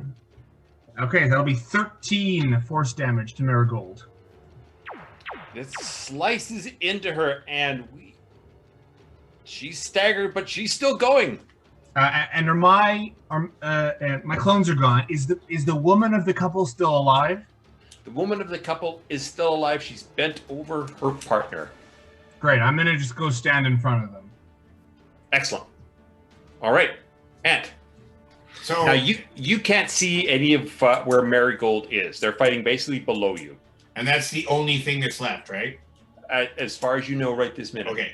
I'm gonna start to run towards the stairs and try to come down to where they are. Is that? I mean, I'm assuming that's where the stairs lead. I don't know for sure. I guess. The stairs definitely go down. Although if you were at the bottom, they would go up. Yeah, I get that part of how stairs work. I just don't Okay, know cool. if I'm going down But to where you are they are. going down the stairs. There was just a question there. So I just want to make sure we're crystal clear on everything. Yeah, we're clear. Okay, you run down the stairs and you see, as you get to the bottom of the stairs, you can see across the sort of open area, one last creature going toe-to-toe with Zrill. And you see Kyler is sort of right next to you here, standing over this woman. Ripley is back in action. I don't know where Ripley is right this second. All right. My beard uncoils from its braid into Yes. 3 points, and 3 magic missiles come flying out. All right. 4, 3, 8, 10 points of force damage. Tell me how you take down Marigold. Each missile breaks this paper monster thing into 3 segments. So it just kind of like falls into 3 lumps. Falls clunk, clunk, clunk, clunk, clunk, clunk. The last of the creatures that you can see falls into a heap. I like it here in Eberron. There is a rough silence. All you hear now is the quiet sounds of this woman comforting the guy. And you see this unconscious woman over here, all beat up, and you can see that she is very badly hurt. She's half shredded. There, you hear sounds coming from upstairs. There's sounds of combat, and we are going to take a break right now. Oh, good call. I think we could all use a break. We can indeed. That was a lot for Act 1. I can't even imagine what's going to happen next. There'll probably be some more daisy bashing, right, Kevin? No, I've made a mistake, and I was being hard on Zrill for her excellent name. I hope you know all names will be floral from now on. I studied plants. I know a lot of plant names. There we go. Well, stay tuned. We'll be back in about 10 minutes. We're going to just take a short break here, but Act 2's coming up. See you all soon. Onward, heroes!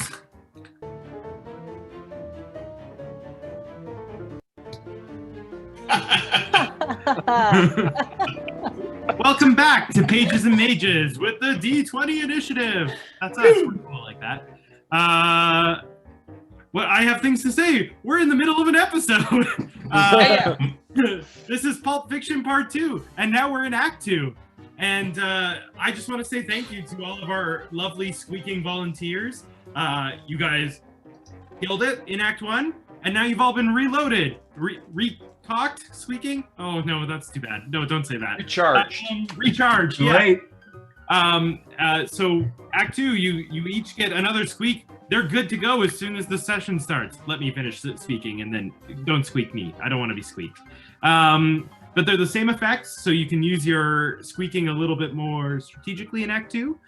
And just a reminder for you volunteer squeakers, one of you is going to win our giveaway prize of the undead zombie bear from our pals at Yeti Minis. So stay tuned to the end. They do some all the air horns. They do high quality 3D printed minis at YetiMinis.com. So check them out. Now, that's enough for me. Let's get back to it. Onward, heroes. All right. So as you stand now in the sudden silence of post-combat bliss, you hear from upstairs the sound of ongoing trauma, ongoing combat, muffled, but coming through one of those doors that you ran by, Ant. I think there's more action going on upstairs. Yeah, so... Oh, great, another fight. Awesome. How much do you guys know about what's going on, by the way? Well, I have no idea. No idea. We just assume this is what goes on every day here. Yeah, it's great. Right. This was supposed to be kind of like a fun book launch, and it turns out...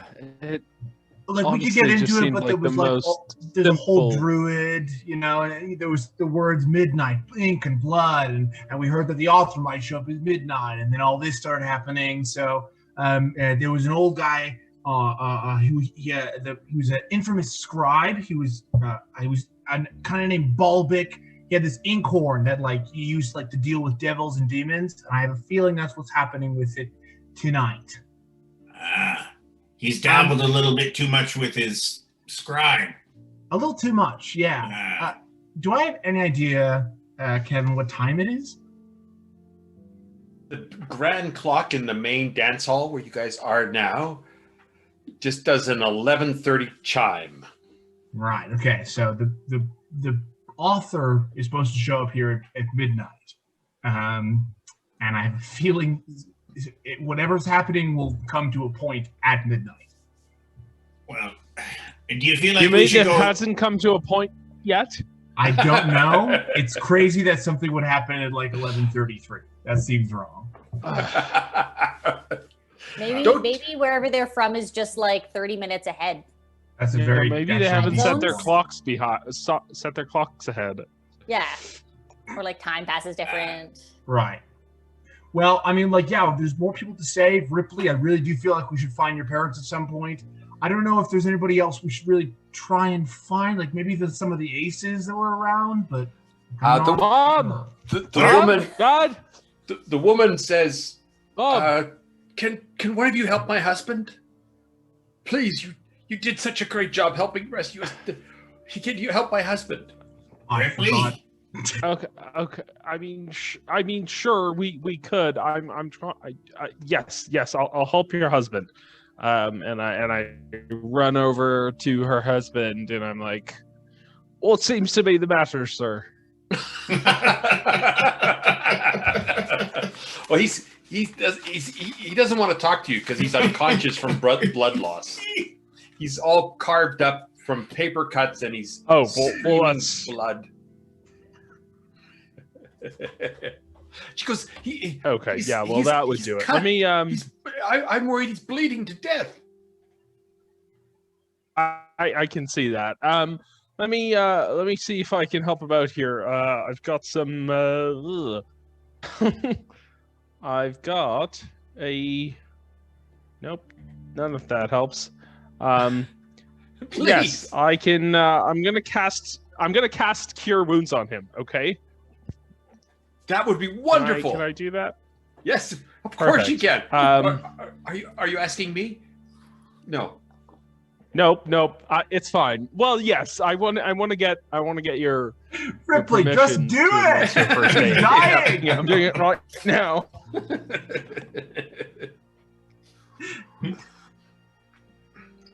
That's 6 plus 2, so 8. He's gonna regain 8 hit points. All right, so you see revive him? all these scratches and things knit on his body. And he opens his eyes, and he sits forward, and he goes, "Thank you, sir. Thank you for saving me. I was getting chewed up by all that strange Bulbics." The strange what? The Bulbics, the paper demons. Orbex? Bulbics.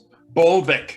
Bulbic. Yeah, that's the guy we heard about. The one that has the inkhorn. Oh.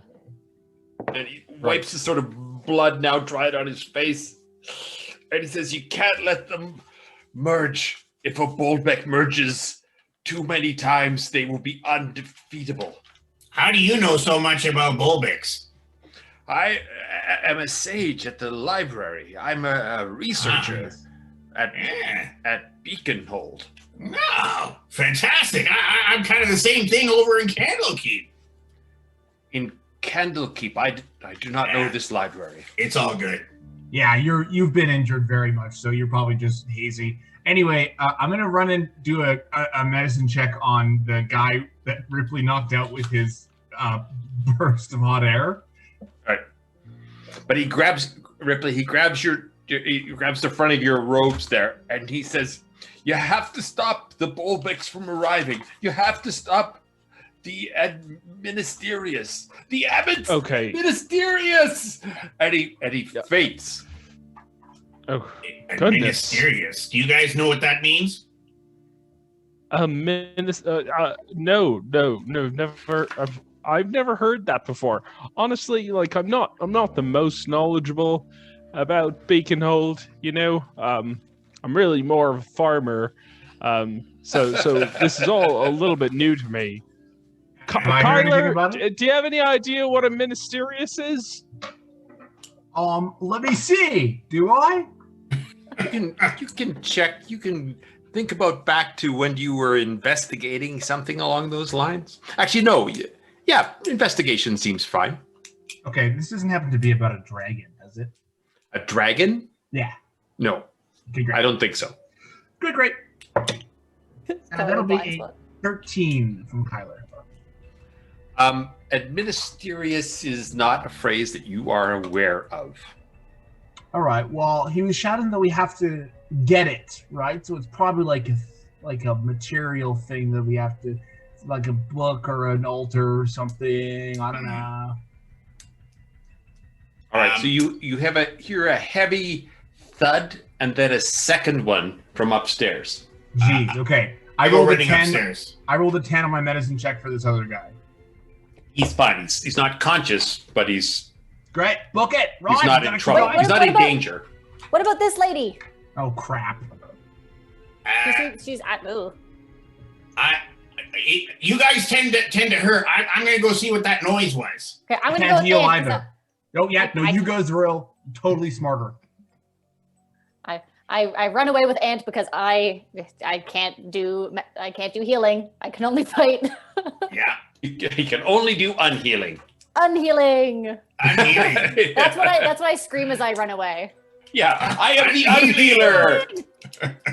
Ripley, listen, I can try my best on this lady, but do you have any other spells you want to do? Yeah, well, sure. How about I can spend a healing kit? Sure. Yeah, let's do it. Sure. So just roll me. so just roll that's- me your medicine check to see if you can stabilize her. She's Can I give pretty him a- beat up. Can I give him the help action? Sure. The two of you can bandage up this woman, possibly, Ripley. Okay, so I'm Roll with rolling advantage, a... Ripley. Perfect. Oh, okay. That is a 17 for medicine. All right. So you quickly and efficiently and effectively bandage her up, and she is also unconscious, but she is. She seems to be stable. Can I just do a quick perception check to make sure that there's no other fighting like near us? Like there's not monsters going to pop in and just be like, "Oh, 3 unoccupied people." So you can cock your head to listen around. Sorry, I assume that was a perception check. Yes. 12. 12. You don't hear anything aside from sort of these noises coming from this upstairs room. Perfect. All right. Well, Okay, Ripley, shall perfect. we? And so all of the injured appear to be stabilized more or less. Yes. Okay, perfect. Mom, Dad, Mom, Right, that Dad, is can you important. hear me? Okay. Let's see if they can hear you. Roll me a persuasion. See if you can persuade them to answer. Okay. Okay. Classic mom and dad. Classic. Oh no. That is a 13 for persuasion. 13. You do not get a response. You do not get a yelled response back. Oh man. All right. Ant, Zrill, you're at Yes. a set of double doors that you ran by earlier. Is that where the thumps came from? It is indeed. And the doors are closed. You said, yeah. The doors are closed. All right. Can we like listen at the door? You Yeah. bet.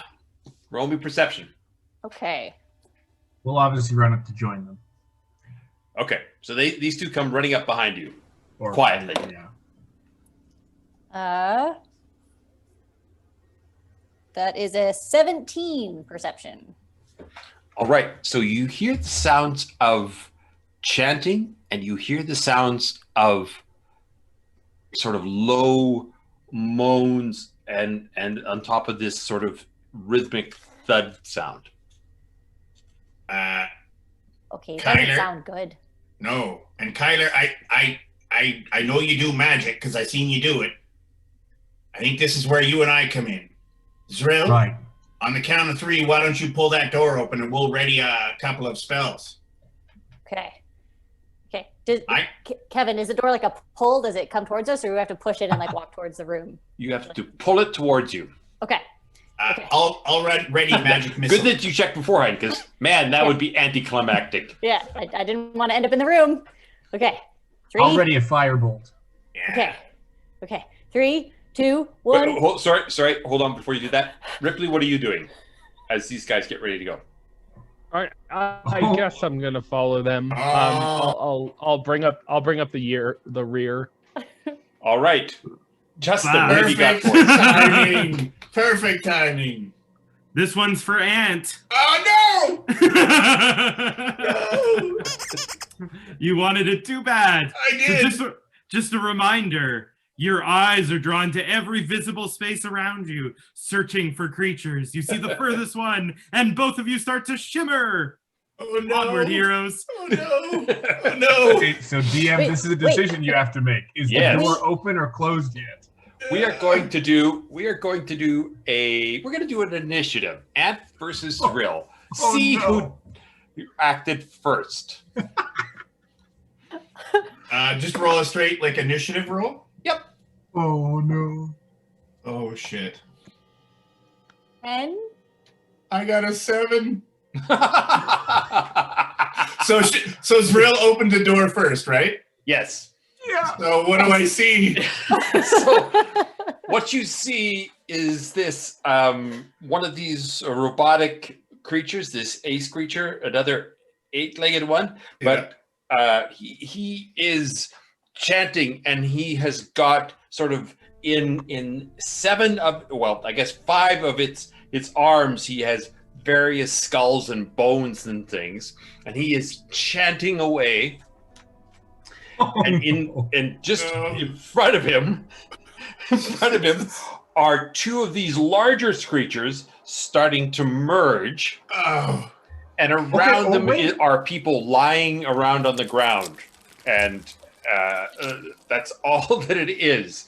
So, but you catch the eye of this sort of metallic priest creature, and suddenly you are teleported into his place, and you're holding 2 human skulls in your hands, and the altar creature, the high priest, we'll call him, is teleported to stand in amongst you, Kyler, Ripley, and Zrill. Okay, so can I suggest something? Can I suggest Kyler doesn't notice, jumps to the door, fires a firebolt to one of the merging creatures, and turns to Ant to go, "Well done!" And it's the high priest. Right. All right. So let's jump back into initiative. Our hopes of stealth and interruption are disrupted. I did prep that firebolt for when the door's open. Can I still shoot that off? One of those creatures. Oh, thank God. And we're going to call them A and B for this session. Those sound like boring names. we Okay. can call them Anemone and Bergonia. Okay, Very Anemone good. and Bergonia. That's a 20 to hit, not natural. That is a hit. Okay, great. That's just a quick 7 fire damage to All right. Bergonia. On Bergonia. Yeah. Now, here's a question for you, Kevin. Yes. I had readied the magic missile when the doors opened. Would the magic missile have fired before I teleported? And would I be in danger of being hit by my own magical missiles? I love the beauty of that, but realistically, you wouldn't have fired them until the doors opened. Okay. And so, yeah, you would see... Actually, that's an excellent point. Let's say we'll roll a 6-sider. Okay. 1 or 2, you hit yourself. 3 or 4, you hit an enemy. 5 or 6, you hit Begonia. Oh, man. A 3. All right, so that's an enemy. Okay. So then they will take 2, 7, 10 points of force damage. All right. As 3 mini beards fly out of my beard. Right. So you have this weird feeling of watching your own magic missiles fly towards you and hit the creature standing basically in front of you. What are you doing? I've had dreams like this. It never ends well. Okay, so I am going to say that this 8-legged creature, this robotic creature, is startled by being replaced. Oh? You guys can all take a free action. Excellent. Or, sorry, let me be precise. Zrill, Ripley, and Kyler, you can take a free action, and you're also thrown off by this transformation. Yeah. Interesting. I have to say that's probably one of the best squeaks That was an I think excellent we've ever squeak. had. It was a well-timed squeak. It was a well-timed. Absolutely. It was beautifully done. Okay. All right. Who would you like to go first, Kevin? I'll get Zrill to go first. All right. I've never seen a creature like this, but I figure I can probably hit it with a hammer, and that'll hurt it. So I'm going to try to hit it with a hammer. All right, may as well try. When in doubt, hit it with a hammer. Exactly. My grandfather used to have that saying. Does she have advantage on this? Is he surprised? That's a good question. Yeah, you bet. Sweet. Okay. 22 to hit. 22 is a hit. And for 4 bludgeoning. Is this like a regular action? Like a regular turn? So I can... You can do your 2 attacks. Okay. If you're doing the two-handed thing, if that's what you're asking me. Yes, that is what I'm asking. Okay. We said yes to advantage, right? Yes to advantage. They were the same. Okay, 18 to hit. Nice. That is a hit.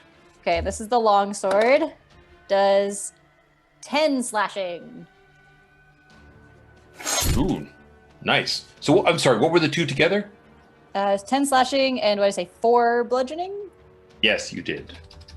So 14. 14 various hit attack. All right. Good. What is this? Smash, slash. There's some of those in the world that are good, but this one does not seem good. All right. Kyler. I'll just shoot a quick firebolt at it. May as well, can't dance. That'll be rats. That's only a 12. Even with advantage? Even with advantage. The Then other that one was is a 1. A miss. Good thing. Ripley. Though, wait a minute. 1 second. When I roll, I always forget about this. I always forget about Halfling luck, but I can re-roll 1s on attack rolls. Okay. It's another 1. Oh my god. Oh, man. Do you get to do it again? Just the once, I'm afraid. He's not quite that lucky. Right. And also, Arguably lucky. Yeah. Ripley. Who hasn't been hit? Who hasn't been hit? Yeah. Begonia. There's so many that right. haven't been hit. All right, There's a creature standing right in front of you. and that's Begonia. No, Begonia's in the room. It's the ace that's in front of us. It's the ace. That big robotic 8-legged creature. Sure. Okay. Sure. Let's go. Let's try and hit the ace. I really wish I hadn't used up all of my spell slots, but this is the very last one.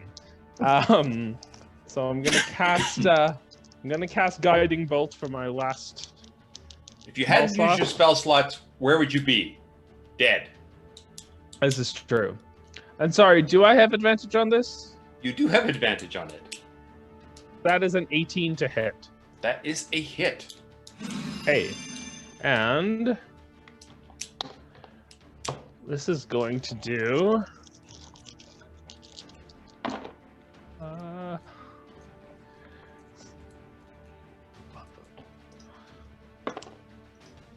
12 points of radiant damage.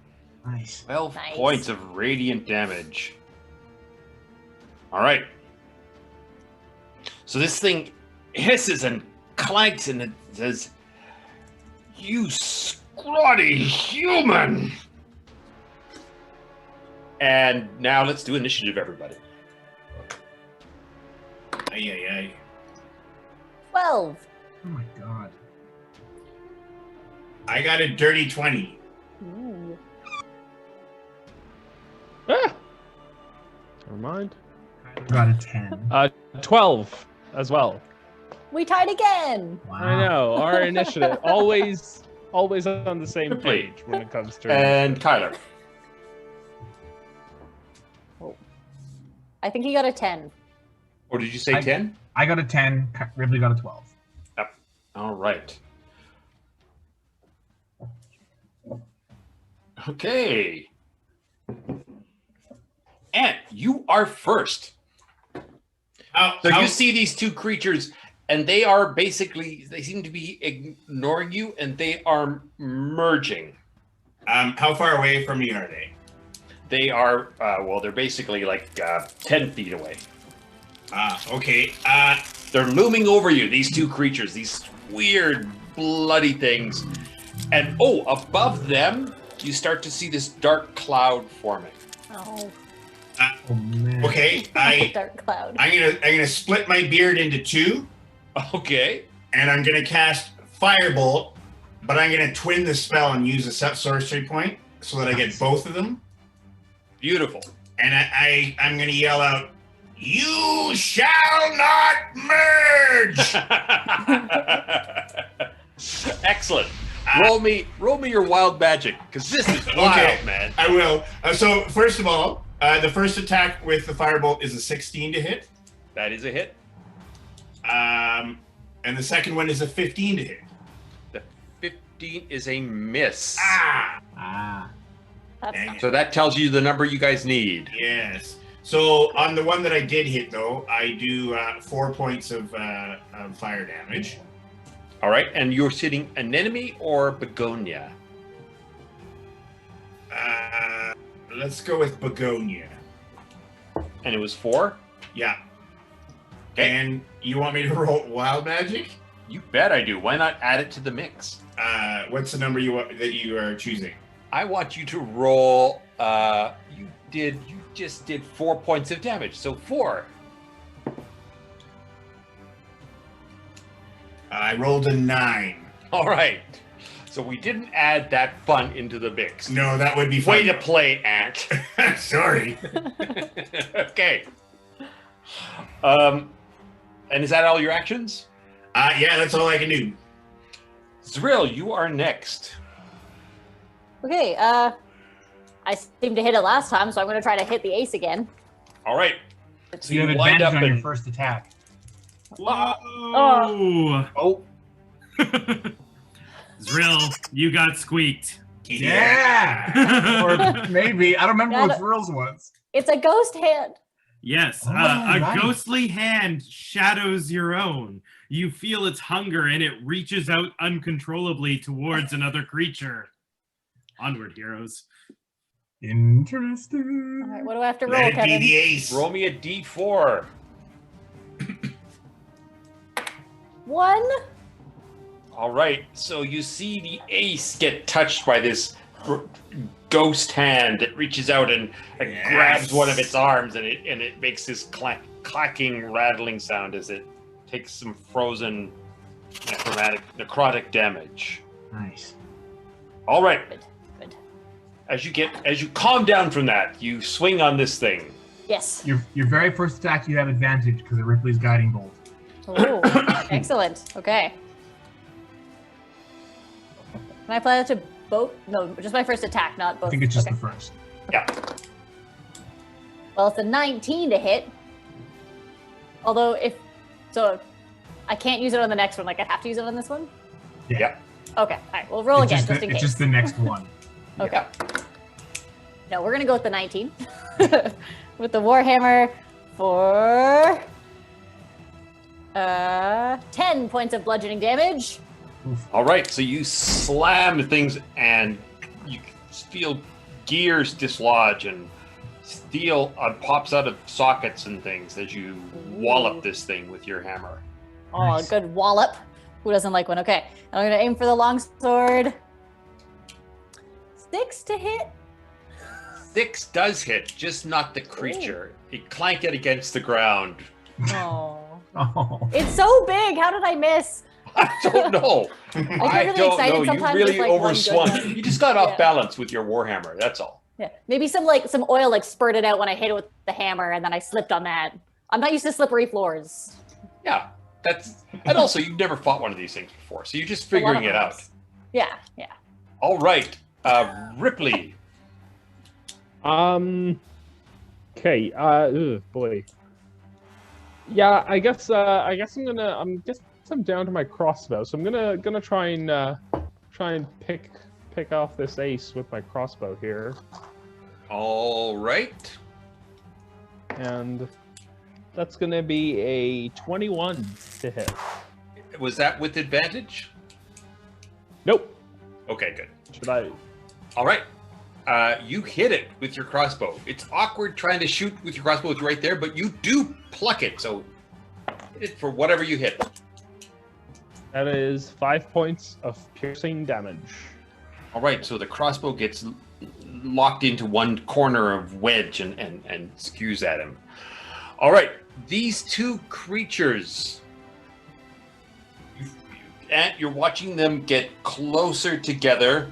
And this cloud is starting to gather, and from inside the cloud, you hear this sort of deep, rattling sort of voice speaking this unknown, unusual language. I wonder if this is the Administrata, whatever the hecker call her. Yes. Now, it does, I wonder too, it does reach out a foot to try to kick at you. Only let one of them do it at the time, actually. And it lifts its thing up, and it clops at you for 12 to hit. 12 is a miss. All right, so 13 armor class. Oh, there you go.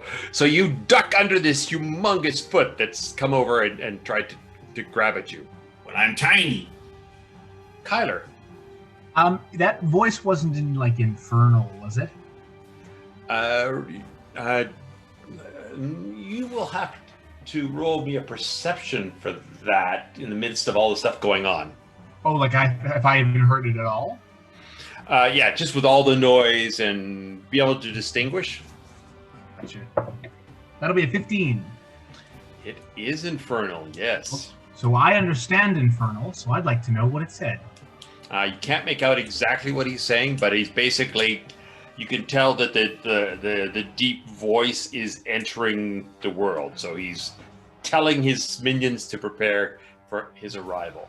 I see. Okay, I'm gonna just turn around and go, "You're mine, Begonia!" And I'm gonna fire my desk darts of magic missiles at Begonia. Begonia? Yep. Are your magic missiles still paper airplanes? No, I made them darts this time, but they can be. This one is. I got pressure. This one paper airplanes.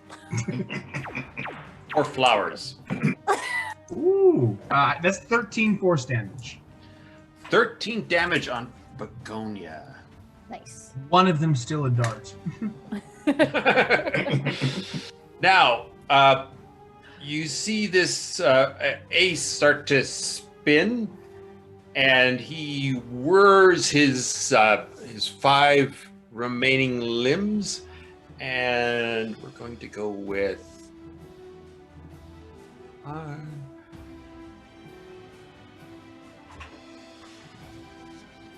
all right, so one of the arms actually falls off. It must have been damage from the last hit. Ripley, what is your armor class? Does a 12 hit you?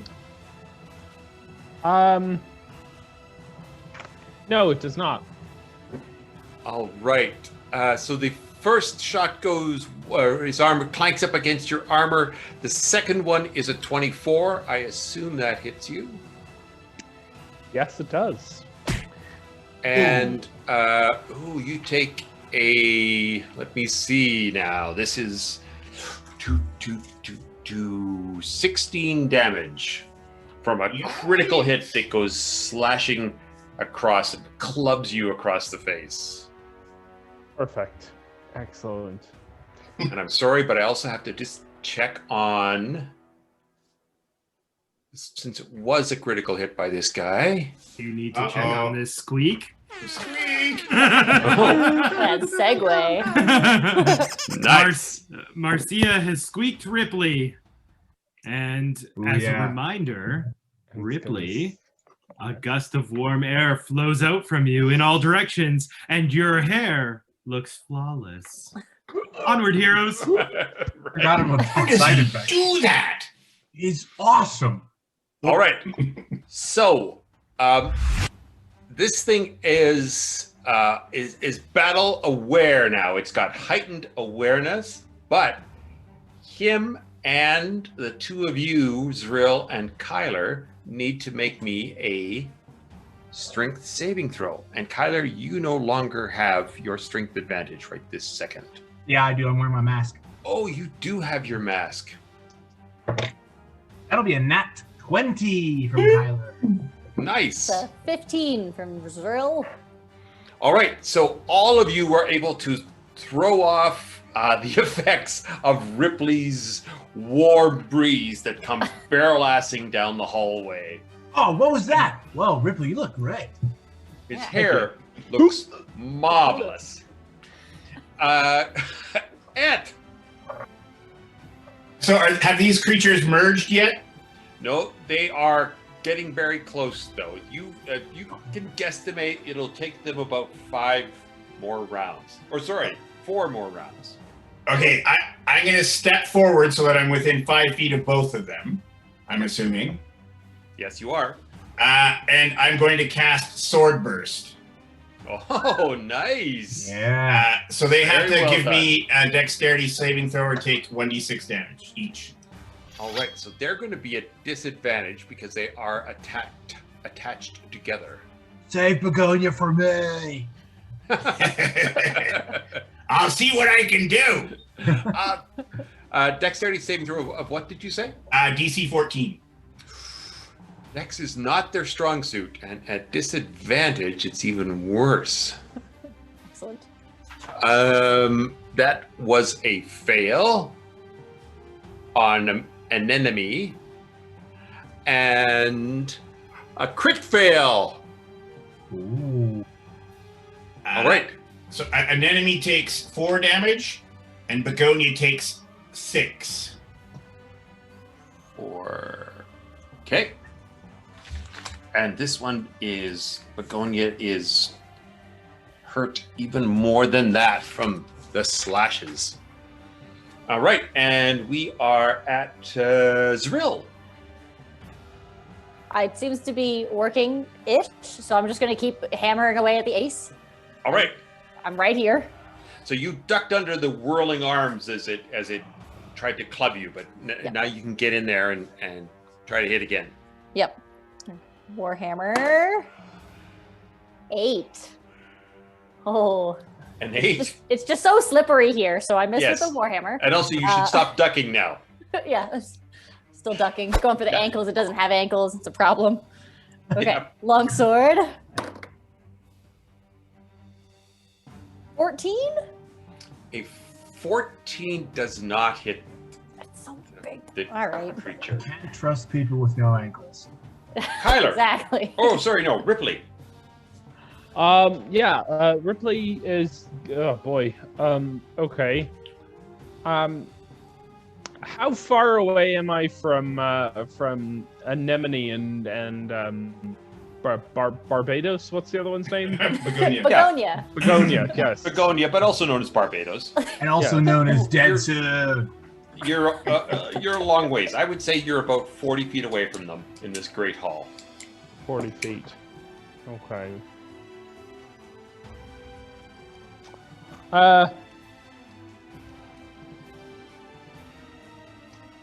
Yeah, you know what? I think I'm gonna go for Begonia. I'm gonna try Sacred Flame, which is just a cantrip. So staying where you are and casting it, or Yeah, going into the room. Am I not in the room? No, you're in the hallway, fighting in the doorway. Okay. You were Maybe you I'll were st- about to burst. You were about to burst into the room, and then Ant decided to pull his switcheroo. Right. I think I'll stay where I am and just and cast Sacred Flame on Begonia. All right. So that is a Dex saving check on 12. DC Okay. 12. Oh, sorry. You're waiting for me to do something now. Yes. Mhm. Dex saving check. It fails. Perfect. Okay, so that's going to be 7 points of radiant damage. On Begonia. Yep. All right, Ant. As more damage lances into Begonia, it starts to tip back a bit, and you can see an enemy get more distressed because one of the links is weakening. Ah, you see your weak spot right there underneath your belly button. Focus fire on Begonia. All right, so Begonia is going to try to kick at you again, Ant, I'm afraid. Bring it. Oh no! Begonia falls over with her natural 1. She tips over, and the whole big thing is pulled down and go crash back. Oh! Kyler, you've been Yeah, tweaked. Okay. You rolled a 2. Your hands Okay. grow strange suckers that excrete a sticky web-like That's right. substance. Onward, heroes. Your life is mine, Begonia. Yes, I just want to remind you guys, you all have your mask effects in case that it comes up for future things. All right, so these 2 gigantic creatures fall over. He loses balance. They crash. They still merge because they're still merged.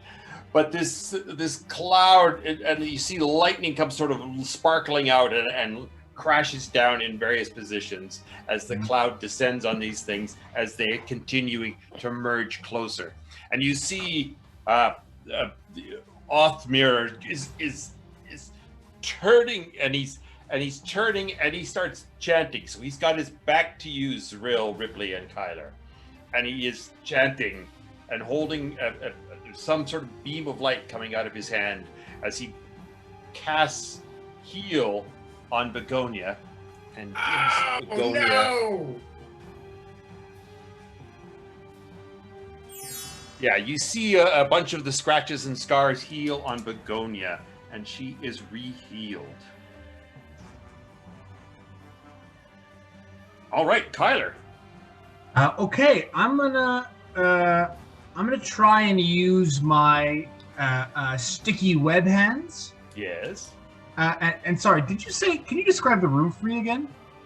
The room is quite a large hallway. It looks like some sort of like banquet room or reception hall. There's probably a dozen people lying dead or unconscious or moaning or circling around. It's bare. It's got this big cloud above the creatures. There's lightning coming down from the cloud, hitting the walls and stuff. You hear the infernal voice coming about the arrival of the Administerius. Great. So I'm gonna shoot my sticky web hands out, and I want to make my cube just get. Oh no! What was the A1 named again? Anemone. Anemone. That's right. So I'm gonna restrain Anemone, but I'm also gonna I want to see if I can use the web to kind of like pull an enemy back a little bit. I don't actually mean mechanically, but I just want to restrain one of them. They're stuck, like they're half merged. It's like their limbs are merged together. There's about, there's still like 10 feet between them, but they're half merged together. Yes. You want to try to web one of them. Yep. All right. And what, it's a dex check initially? It is a dex check initially. Right. So that's a 10, which I think is a fail, right?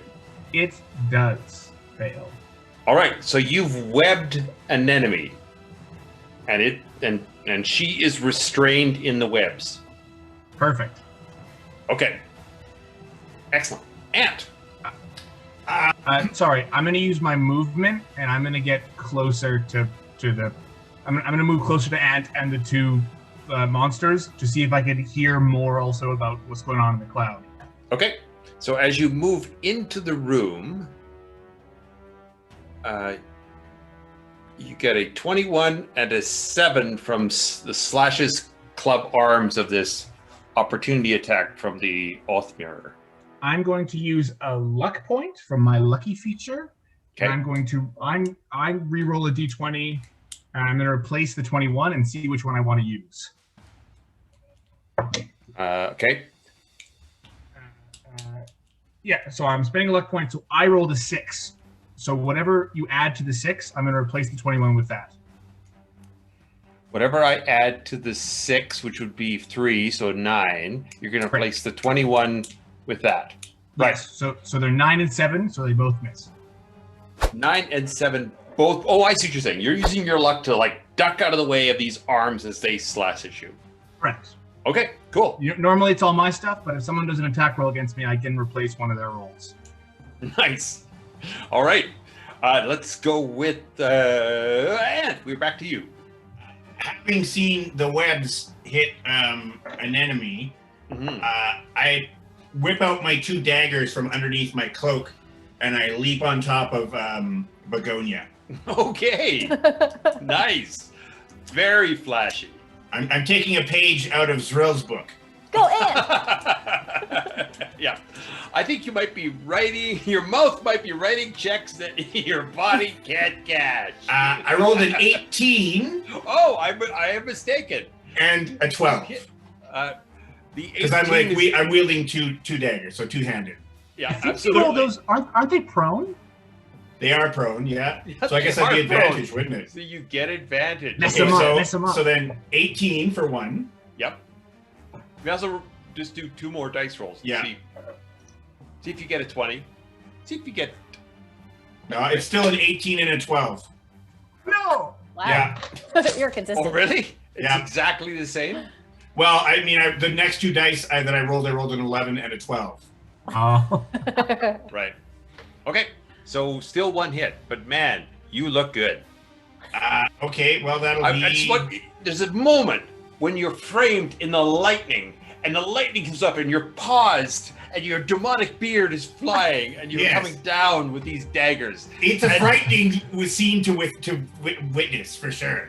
It's an amazing dramatic scene, and you thunder how much damage into Begonia. 4 points of damage. 4 points of stylish damage. Absolutely. I look good doing it, though. Hammers into Begonia. And all around in the room. Amongst the moans. I'm also oohing on, but I'm still looking at Ripley's hair. Zrill. All right, I'm mad now that I missed my last ones. So I'm going to clean off my shoes and attack. Yeah, plant yourself. Yeah. Ball to heel. Good base. Heel toe. Heel toe. Okay. And Warhammer. 13. A 13 does not. It clanks up against the metal. All right. I'll try to shake it off. I'm inspired by Ant and his attack. His daggers. You should try leaping. 15? A 15 does work. You are inspired by Ant. Yes. Very good. Teamwork. Okay. I hope you get more than 4 points of damage. I get exactly 4 points of slashing damage. My God, you're like Ant's mirror. I used all of my luck in the beginning of this fight. This 2 hour and 40-minute fight. Yeah. I feel like our luck might be running out soon there. Oh, we're good. Yeah, you can do it. You can do it. Oh, Kyler. I think is it Ripley? Oh, sorry, I missed you, Ripley. Yeah, no worries. All right. Gosh. Okay. I think I'm gonna try and attack. Begonia. I'm gonna try and attack Begonia again with my what's it called? I know what it is. The Sacred Flame. I'm gonna try and attack him with Sacred Flame again, so it's gonna be another Dex saving throw on Begonia's part.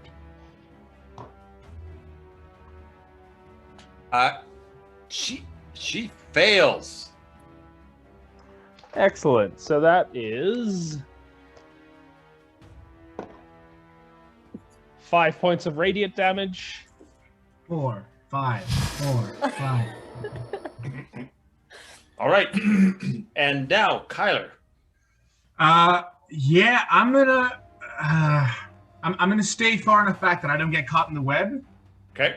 And I'm gonna pop out 3 more paper airplane magic missiles. Yep. I'm gonna look at Begonia, and I'm gonna go, "Where's the Administerius?" And I'm just gonna fire them all at Begonia.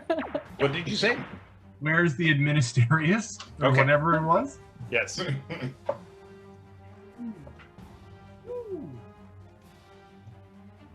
Nice. That's 14 force damage. Okay. Tell me how you kill Begonia. I would like all the paper airplanes to go and like cut and just sever the connection between A and B, if that's allowed, and if it's not, it's just for flavor. And I want one of the third one to like slice through and then land in Ant's hand. Nice. So I may have to try this. It works great. I love your beard and Ripley's hair. We all look good. all right.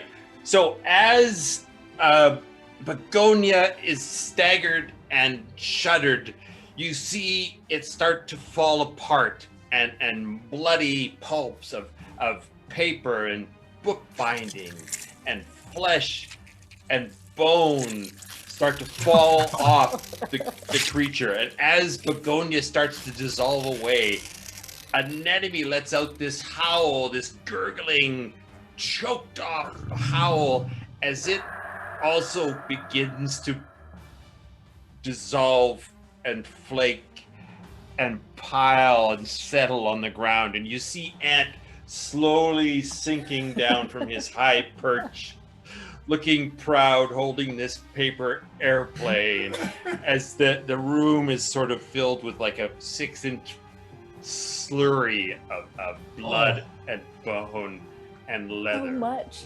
I promise And you hear Beaconhold this- isn't always like this. Raw, awkward sound as this raging, deep voice fades as the cloud disappears and pops quietly out of existence.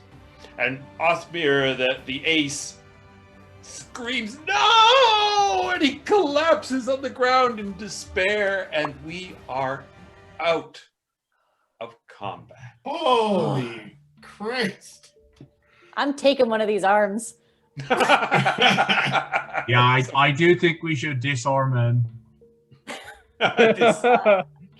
So yes, there's a couple of his arms have fallen off, and Ripley, you see your mother standing over the unmoving father, and he is lying there. He has been chewed up and beaten. There's several other people in the room. Othmir is lying before you. There is one of these aces. You can see that she has been brutally disassembled. And as you guys finish this off, the tick of the clock strikes 12. And the only sound is the clock banging out its 12 notes of midnight. Shoot a firebolt at the clock. Yeah, well, it's actually behind you. It's in the big hall. The big We're hall. busy! Right. I'm going to turn to Ripley and go, let's go check Can him out. can I go run over to my mom? You can. Uh, Sorry, Mom. go ahead. Mom, what happened? I see you found Dad. What happened to? Is he Ripley, not okay? the time. She says, "Jim." She's not really paying attention. She sort of hugs you for a minute. Then she goes, "Jim," and she grabs him. She goes, I can't. I have nothing left. Can you heal him? Yeah. Can you heal him?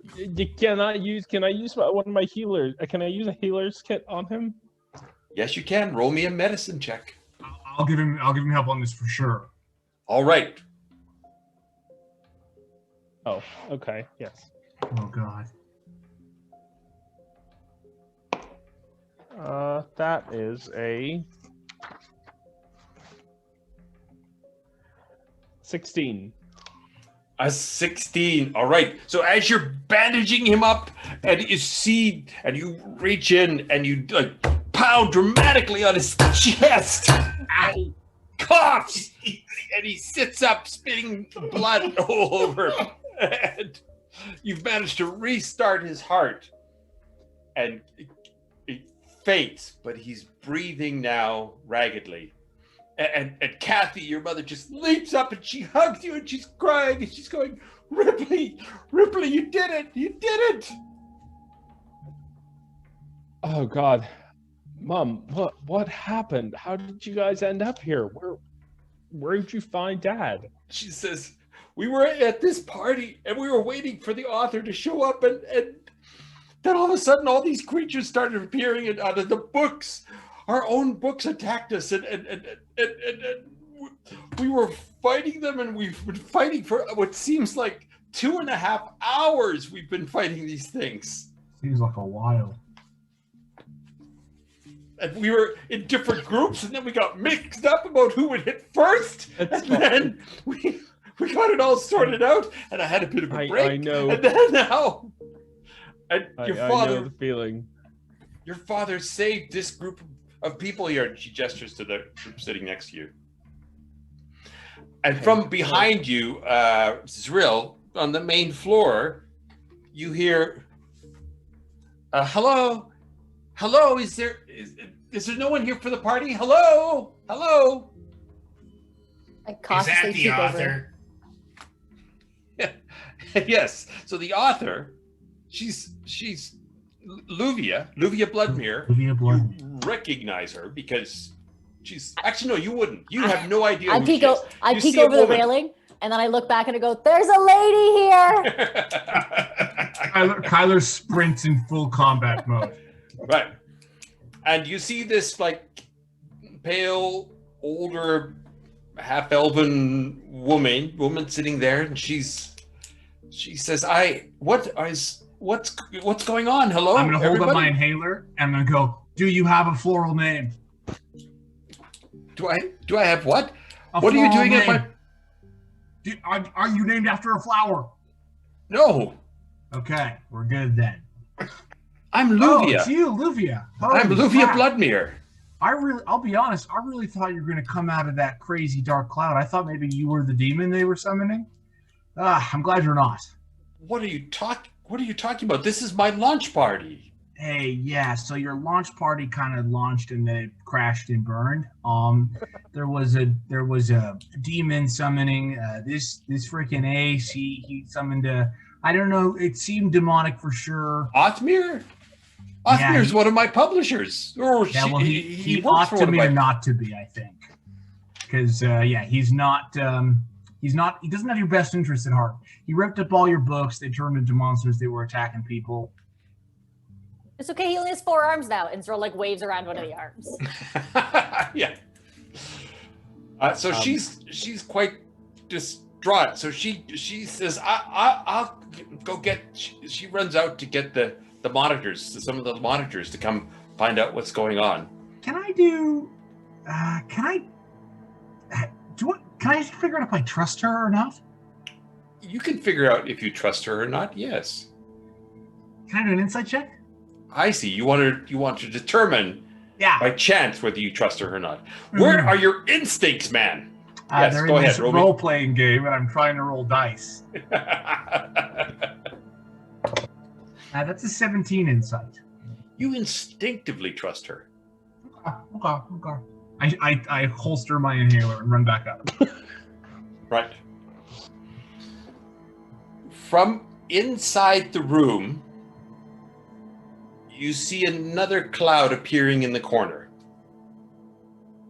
I unholster my inhaler.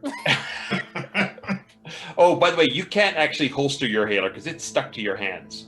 You still got that sticker. So, But it's I like, think I trust her, and the inhaler's like, I think I trust her. yeah. Good. So now you're awkwardly standing there with your inhaler stuck to your hands. Jason. And from you hear her off calling for the monitors.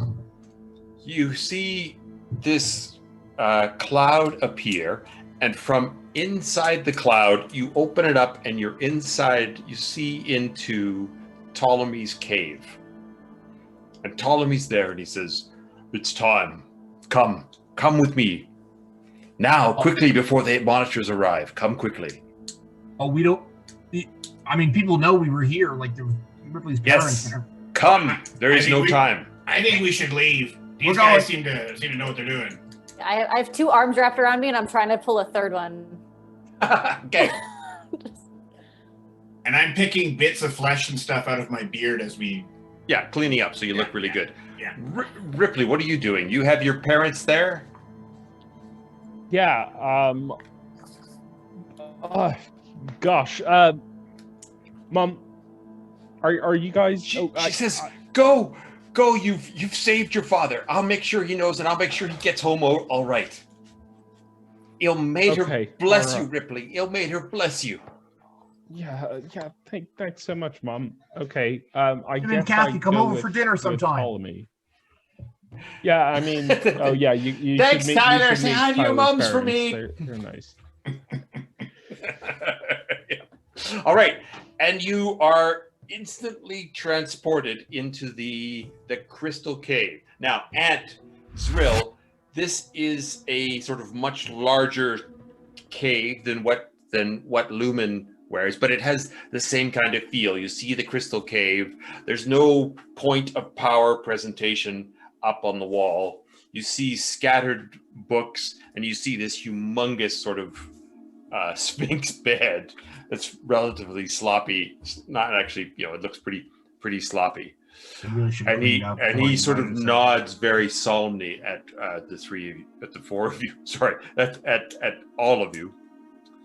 And he says, "This Administerius is an ancient foe, one that I thought long banished from the world.